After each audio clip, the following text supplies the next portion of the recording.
ಆತ್ಮೀಯ ವಿದ್ಯಾರ್ಥಿಗಳೇ, ಈ ಒಂದು ವಿಡಿಯೋದಲ್ಲಿ ನಾವು ವಾರ್ಷಿಕ ಪರೀಕ್ಷೆಯನ್ನು ಮುಖ್ಯವಾಗಿ ಇಟ್ಕೊಂಡು 2 ಅಂಕಗಳ ಅತಿ ಪ್ರಮುಖ ಪ್ರಶ್ನೆಗಳನ್ನು ನಾವು ಇವತ್ತು ಅವಲೋಕನ ಮಾಡ್ತಾ ಬರೋಣ. ಈ ಪ್ರಶ್ನೆಗಳು ಸಂಪೂರ್ಣವಾಗಿ ನೀಲಿನಕ್ಷೆಯನ್ನು ಆಧರಿಸಿದ್ದಾವೆ ಮತ್ತು ಪ್ರಶ್ನೆ ಪತ್ರಿಕೆಯನ್ನು ಆಧರಿಸಿದ್ದಾವೆ. ಈಗಾಗಲೇ ಇಲಾಖೆ ಬಿಡುಗಡೆ ಮಾಡಿರುವಂತಹ 3 ಮಾದರಿ ಪ್ರಶ್ನೆ ಪತ್ರಿಕೆಗಳು ಹಾಗೂ 2 ಪೂರ್ವಸಿದ್ಧತಾ ಪರೀಕ್ಷೆಗಳು, ಇವುಗಳನ್ನು ಆಧರಿಸಿ ಸಂಪೂರ್ಣವಾಗಿ ಏನು 2 ಮಾರ್ಕ್ಸಿನ 13 ಪ್ರಶ್ನೆಗಳಿರುತ್ತೆ, ಆ 13 ಪ್ರಶ್ನೆಗಳಿಗೆ ಸಹಾಯಕವಾಗುವ ರೀತಿಯಲ್ಲಿ ಇದನ್ನು ತಯಾರಿಸಲಾಗಿದೆ. ಸಂಪೂರ್ಣವಾಗಿ ಈ ವಿಡಿಯೋವನ್ನು ನೋಡಿದಾಗ ನೀವು 8ಕ್ಕೆ ಕೂಡ ಹೇಗೆ ತಯಾರಾಗಬಹುದು, ಅಥವಾ ಹೆಚ್ಚುವರಿಯಾಗಿ 9 ಪ್ರಶ್ನೆಗಳನ್ನು, ಒಂದು ಹೆಚ್ಚುವರಿ ಪ್ರಶ್ನೆಯೊಂದಿಗೆ 9 ಪ್ರಶ್ನೆಗಳಿಗೆ ಹೇಗೆ ರೆಡಿ ಆಗ್ಬೋದು, ಅಥವಾ ಪೂರ್ಣ 13 ಪ್ರಶ್ನೆಗಳಿಗೆ ಹೇಗೆ ರೆಡಿ ಆಗ್ಬೋದು, ಈ ಎಲ್ಲ ವಿಚಾರಗಳನ್ನು ನೋಡೋಣ.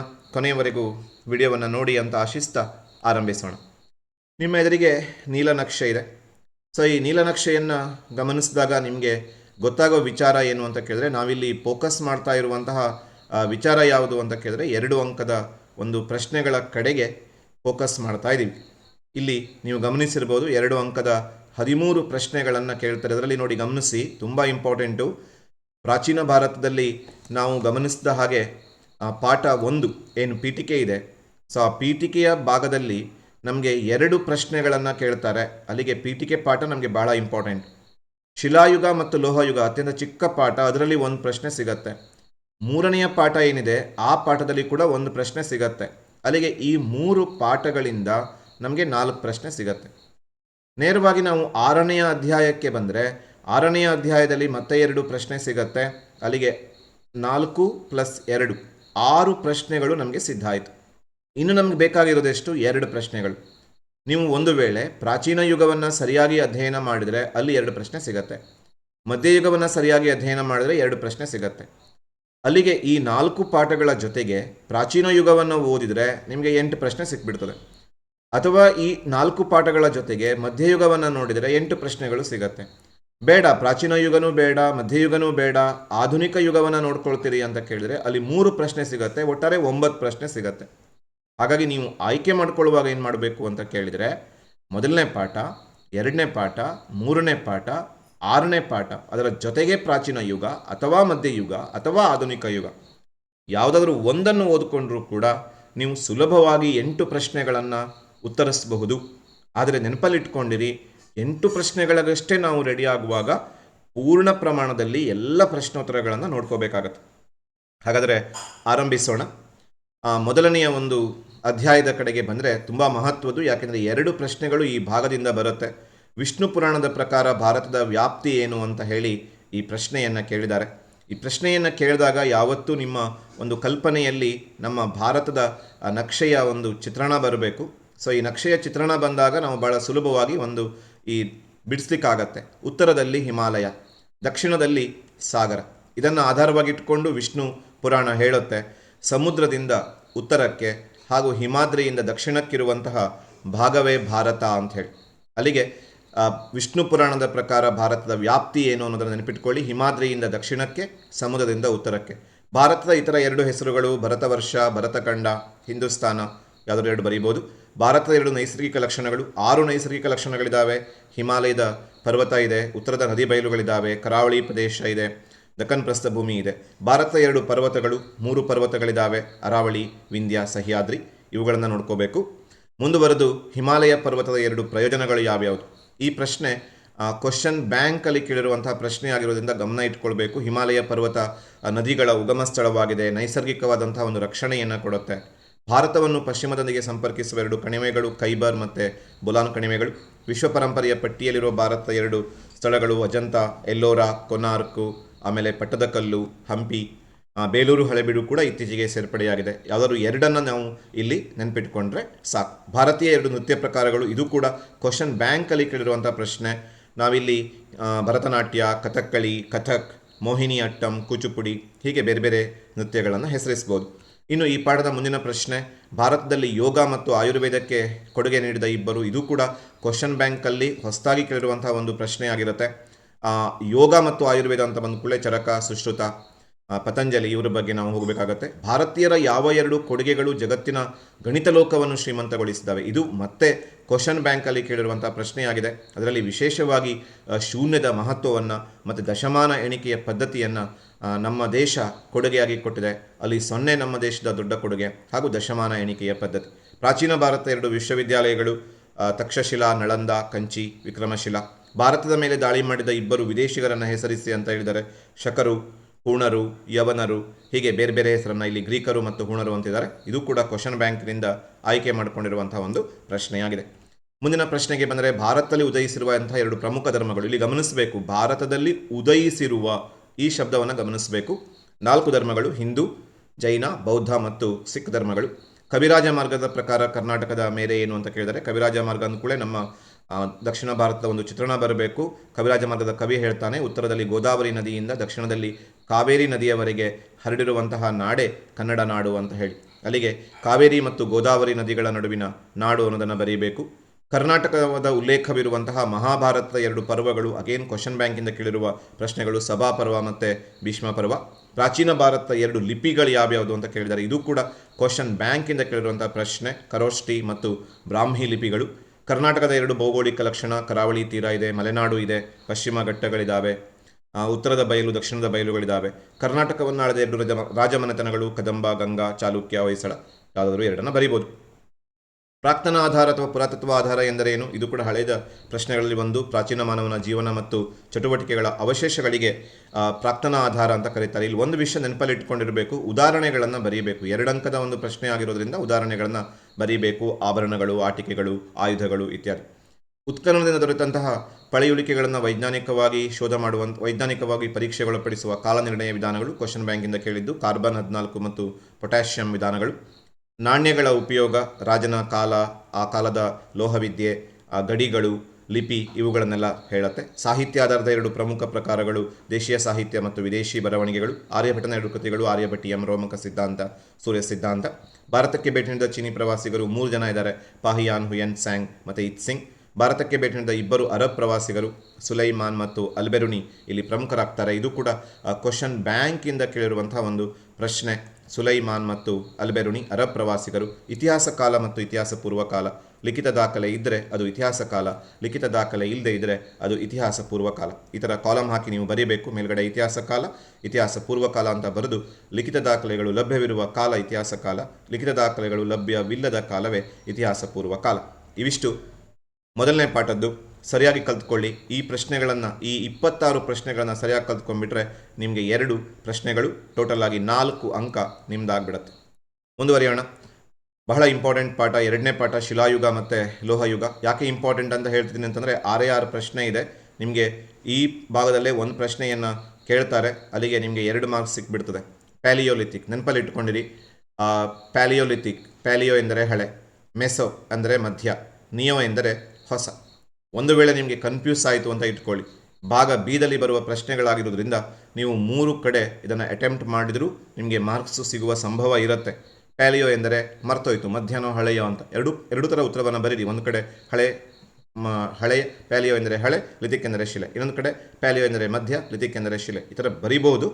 ಯಾವಾಗ ಅಂತ ಕೇಳಿದ್ರೆ ತೀರಾ ನಿಮಗೆ ಕನ್ಫ್ಯೂಸ್ ಇದ್ದಾಗ ಮಾತ್ರ. ಇಲ್ಲದೇ ಇದ್ದಾಗ ಈ ಸಾಹಸ ಮಾಡೋಕ್ಕೆ ಹೋಗಬೇಡಿ, ನೇರವಾಗಿ ಬರೀರಿ. ನೆನಪಲ್ಲಿ ಇಟ್ಕೊಂಡಿರಿ. ಪ್ಯಾಲಿಯೋ ಎಂದರೆ old, Palio old. Meso middle, neo ಅಂದರೆ ನ್ಯೂ. ಇದನ್ನು ನೆನಪಲ್ಲಿ ಇಟ್ಕೊಂಡಿರಿ. ಇಲ್ಲಿ ಪ್ಯಾಲಿಯೋ ಎಂದರೆ ಹಳೆ, ಲಿಥಿಕ್ ಎಂದರೆ ಶಿಲೆ, ಪ್ಯಾಲಿಯೋಲಿಥಿಕ್ ಎಂದರೆ ಹಳೆ ಶಿಲಾಯುಗ. ಹಳೆ ಶಿಲಾಯುಗದ 2 ತಾಣಗಳು ಯಾವಾಗಲೂ ನೆನಪಲ್ಲಿ ಇಟ್ಕೊಂಡಿರಿ. KTಯನ್ನು ನೆನಪಲ್ಲಿ ಇಟ್ಕೊಂಡಿರಿ. ಇದು ಹಳೆ ಶಿಲಾಯುಗಕ್ಕೂ ಆಗುತ್ತೆ, ನವ ಶಿಲಾಯುಗಕ್ಕೂ ಆಗುತ್ತೆ. ಕೆ ಅಂತಂದರೆ ಕರ್ನೂಲ್ ಹಾಗೂ ಟಿ ಅಂತಂದರೆ ತಿರುನೆಲ್ವೇಲಿ. ಇವೆರಡು ನಿಮಗೆ ಪ್ಯಾಲಿಯೋಲಿಥಿಕ್ ಏಜು ಅಥವಾ ಹಳೆ ಶಿಲಾಯುಗಕ್ಕೂ ಆಗುತ್ತೆ, ನಿಯೋಲಿಥಿಕ್ ಏಜ್ ಅಥವಾ ನವಶಿಲಾಯುಗಕ್ಕೂ ಆಗುತ್ತೆ. ಅದರ ಜೊತೆಗೆ ಬೇಕಾದರೆ ನೀವು ಬೇರೆ ಬೇರೆ ನೆನಪಿಟ್ಕೊಳ್ಳಿ. ಬೇಲಾನ್ ಗುಹೆಗಳು, ಸೋಹನ್ ನದಿ ಕಣಿವೆ, ರಾಯಚೂರಿನ ಲಿಂಗಸಗೂರು, ಇದು ಕೂಡ ಹೇಳ್ಬೋದು. ಮೆಸೋಲಿಥಿಕ್ ಆಗಲೇ ಹೇಳಿದ್ನಲ್ಲ, ಮಧ್ಯಶಿಲಾಯುಗ. ಮಧ್ಯಶಿಲಾಯುಗದ 2 ತಾಣಗಳು ಬ್ರಹ್ಮಗಿರಿ ಮತ್ತು ಸಂಗನಕಲ್ಲು. ನಮ್ಮ ಕರ್ನಾಟಕದ 2 ಪ್ರದೇಶಗಳನ್ನು ನೆನಪಲ್ಲಿಟ್ಕೊಂಡಿರಿ. ಆಮೇಲೆ ನಿಯೋಲಿಥಿಕ್, ನಿಯೋ ಅಂದರೆ ಹೊಸ, ಲಿಥಿಕ್ ಅಂದರೆ ಶಿಲೆ, ಹೊಸ ಶಿಲಾಯುಗ. ನವಶಿಲಾಯುಗದ 2 ತಾಣಗಳು ಮತ್ತೆ ಕರ್ನೂಲ್, ತಿರುನೆಲ್ವೇಲಿ, ಮಸ್ಕಿ, ಬಳ್ಳಾರಿ, ಇವುಗಳನ್ನು ಬರೀಬೋದು. ಇಷ್ಟೇ ಪ್ರಶ್ನೆಗಳಿರೋದು. ಈ 6 ಪ್ರಶ್ನೆಗಳನ್ನ ಚೆನ್ನಾಗಿ ಕಲ್ತ್ಕೊಳ್ಳಿ. ಅಲ್ಲಿಗೆ ಒಂದು ಪ್ರಶ್ನೆ ನಿಮಗೆ 100% ಈ ಭಾಗದಲ್ಲಿ ಬಂದೇ ಬರುತ್ತೆ. 3ನೇ ಪಾಠಕ್ಕೆ ಹೋಗೋಣ. ಸಿಂಧು ನಾಗರಿಕತೆಯ 2 ಸಮಕಾಲೀನ ನಾಗರಿಕತೆಗಳನ್ನು ಹೆಸರಿಸಿ ಅಂತ ಕೇಳಿದ್ದಾರೆ. ಸಿಂಧು ನಾಗರಿಕತೆಗೆ ಸಮಕಾಲೀನವಾಗಿರುವಂಥ ನಾಗರಿಕತೆಗಳು ಚೀನಾ ನಾಗರಿಕತೆ ಇದೆ, ಈಜಿಪ್ಟ್ ನಾಗರಿಕತೆ ಇದೆ, ಮೆಸೊಪೊಟೇಮಿಯಾ ನಾಗರಿಕತೆ ಇದೆ. ಚೀನಾ ನಾಗರಿಕತೆ 2 ನಗರಗಳು ಹರಪ್ಪ, ಲೋಥಾಲ್, ಮೊಹೆಂಜೊದಾರೋ, ಯಾವ್ದು ಬೇಕಾದ್ರೂ ಬರಿಬೋದು. ಸಿಂಧು ನಾಗರಿಕತೆಯ ಶವ ಸಂಸ್ಕಾರ ವಿಧಾನಗಳು, ಸುಡುವ ಪದ್ಧತಿ ಮತ್ತು ಹೂಳುವ ಪದ್ಧತಿಗಳಿತ್ತು. ಸಿಂಧು ಜನರ 2 ಬೆಳೆಗಳು, ಇದು ಹೊಸ ಪ್ರಶ್ನೆ, ಕ್ವಶನ್ ಬ್ಯಾಂಕಲ್ಲಿರುವಂಥ ಪ್ರಶ್ನೆ. 2 ಬೆಳೆಗಳು, ಇಲ್ಲಿ ಗೋಧಿ ಮತ್ತು ಬಾರ್ಲಿ ಅವರ 2 ಪ್ರಮುಖ ಆಹಾರ, ಪ್ರಮುಖ ಬೆಳೆ ಕೂಡ ಹೌದು. 2 ಪ್ರಾಣಿಗಳು ಯಾವ್ಯಾವುದು ಅಂತ ಕೇಳಿದ್ದಾರೆ, ಹಸು ಮತ್ತು ನಾಯಿಯನ್ನು ನೀವು ಬರಿಬೋದು ಸುಲಭವಾಗಿ. ಸಿಂಧು ಜನರ 2 ಕುಶಲ ಕೈಗಾರಿಕೆಗಳು, ಇದು ಕೂಡ ಹೊಸ ಪ್ರಶ್ನೆ, ಕ್ವಶನ್ ಬ್ಯಾಂಕಿಂದ ಕೇಳಿರುವಂಥದ್ದು. ಕುಶಲ ಕೈಗಾರಿಕೆಗಳು ನೂಲುವುದು, ನೇಯುವುದು, ಕುಂಬಾರಿಕೆ, ಇವುಗಳನ್ನು ಬರಿಬೋದು. ಸಿಂಧು ನಾಗರಿಕತೆಯ ಪ್ರಮುಖ 2 ವ್ಯಾಪಾರಿ ಕೇಂದ್ರಗಳು, ಇಲ್ಲಿ ಲೋಥಾಲ್, ಕಾಲಿಬಂಗಾನೋ, ಚಾನ್ಹುದಾರೋ, ಇವುಗಳನ್ನು ಬರಿಬೋದು. ಇಲ್ಲಿ ಲೋಥಾಲ್ ಮತ್ತು ಕಾಲಿಬಂಗಾನ್ಗಳನ್ನು ನೀವು 2 ವ್ಯಾಪಾರಿ ಕೇಂದ್ರಗಳನ್ನು ಬರೀಬೋದು. ಸಿಂಧು ಜನರ 2 ಆಮದುಗಳನ್ನು ತಿಳಿಸಿ, ಇದು ತುಂಬ ಪ್ರಮುಖವಾದ ಪ್ರಶ್ನೆ. ಆಮದು ಮತ್ತು ರಫ್ತು, ತಾಮ್ರ ಮತ್ತು ತವರಗಳನ್ನು ಅವರು ಆಮದು ಮಾಡ್ಕೊಳ್ತಾ ಇದ್ರು. ತಾಮ್ರ, ತವರ ಆಮದು. ಆಮೇಲೆ ದಂತ, ಮುತ್ತು, ಇವುಗಳು ಪ್ರಮುಖವಾದಂತಹ ರಫ್ತುಗಳು ಅಂತ ನಾವು ನೆನ್ಪಿಟ್ಕೋಬೇಕು. ಸಿಂಧು ಜನರ 2 ರಫ್ತುಗಳು, ಆಗಲೇ ಆ ಪ್ರಶ್ನೆಯನ್ನು ನೋಡಿದ್ವಿ. ಆಮದು, ತಾಮ್ರ ಮತ್ತು ತವರ ಆದರೆ 2 ರಫ್ತುಗಳು ಚಿನ್ನ ಮತ್ತು ಮುತ್ತುಗಳನ್ನು ಅವ್ರು ಏನು ಮಾಡ್ತಾಯಿದ್ರು ಅಂತಂದರೆ ರಫ್ತು ಮಾಡ್ತಾಯಿದ್ರು. ದಂತವನ್ನು ಕೂಡ ರಫ್ತು ಮಾಡ್ತಾಯಿದ್ರು. ಸಿಂಧು ಜನರು ಸಾರಿಗೆಗೆ ಉಪಯೋಗಿಸುತ್ತಿದ್ದಂಥ 2 ಪ್ರಾಣಿಗಳು, ಸಾಮಾನ್ಯವಾಗಿ ಕತ್ತೆ, ಒಂಟೆ, ಇವುಗಳನ್ನು ಸಾರಿಗೆಗಾಗಿ ಉಪಯೋಗಿಸ್ತಾ ಇದ್ರು. ಸಿಂಧು ನಾಗರಿಕತೆಯ ಅಂತ್ಯದ ಕಾರಣಗಳು, ತುಂಬ ಇಂಪಾರ್ಟೆಂಟ್ ಪ್ರಶ್ನೆ ಇದು. ಪ್ರವಾಹ, ಪರಿಸರ ಸಮತೋಲನ, ಆರ್ಯರ ಆಕ್ರಮಣ, ಇವುಗಳನ್ನೆಲ್ಲ ಬರೀಬೋದು. 2 ಆಭರಣಗಳನ್ನು ಹೆಸರಿಸಿ, ಇದು ಹೊಸ ಪ್ರಶ್ನೆ. 2 ಆಭರಣಗಳು, ಕಿವಿಯೋಲೆ, ಕಾಲುಗೆಜ್ಜೆ, ಬಳೆ, ನತ್ತು, ಇವುಗಳನ್ನೆಲ್ಲ ಬರೀಬೋದು. ಆಮೇಲೆ ಮುಂದುವರೆದು 2 ಅಮೂಲ್ಯ ಲೋಹಗಳು, ಚಿನ್ನ ಮತ್ತು ಬೆಳ್ಳಿಯನ್ನು ಬಳಸ್ತಾ ಇದ್ರು. ಸಿಂಧು ಜನರು ಉಪಯೋಗಿಸಿದ 2 ಸೌಂದರ್ಯವರ್ಧಕಗಳನ್ನು ಹೆಸರಿಸಿ ಅಂತ ಇದೆ. ಅವರು ಕಾಡಿಗೆಯನ್ನು ಹಚ್ಕೋತಾ ಇದ್ರು, ಆಮೇಲೆ ಬಣ್ಣವನ್ನು ಹಚ್ಕೋತಾ ಇದ್ರು, ಕಂಚಿನ ಕನ್ನಡಿಯನ್ನು ಉಪಯೋಗಿಸ್ತಾ ಇದ್ರು, ಆಮೇಲೆ ದಂತದ ಬಾಚಣಿಕೆಯನ್ನು ಉಪಯೋಗಿಸ್ತಾ ಇದ್ರು. ಇವುಗಳಲ್ಲಿ ಈ 4 ಬರೆಯೋದು ತುಂಬ ಒಳ್ಳೆಯದು ಈ ಪ್ರಶ್ನೆಗೆ ಉತ್ತರವನ್ನು. ದಂತದ ಬಾಚಣಿಕೆ, ಆಮೇಲೆ ಕಂಚಿನ ಕನ್ನಡಿ, ಕಣ್ಣಿಗೆ ಕಾಡಿಗೆ ಮತ್ತು ಮುಖಕ್ಕೆ ಬಣ್ಣವನ್ನು ಹಚ್ಕೋತಾ ಇದ್ರು. ಸಿಂಧು ಜನರ 2 ಮನರಂಜನೆಗಳನ್ನು ಹೆಸರಿಸಿ ಅಂತ ಇದೆ. ಕೋಳಿ ಕಾಳಗ, ಮೀನು ಹಿಡಿಯುವುದು, ಇವೆಲ್ಲ ಸಿಂಧು ಜನರ 2 ಪ್ರಮುಖ ಮನರಂಜನೆಗಳು. ಸಿಂಧು ಜನರು ಬಳಸುವ 2 ಆಟಿಕೆಗಳನ್ನು ಹೆಸರಿಸಿ.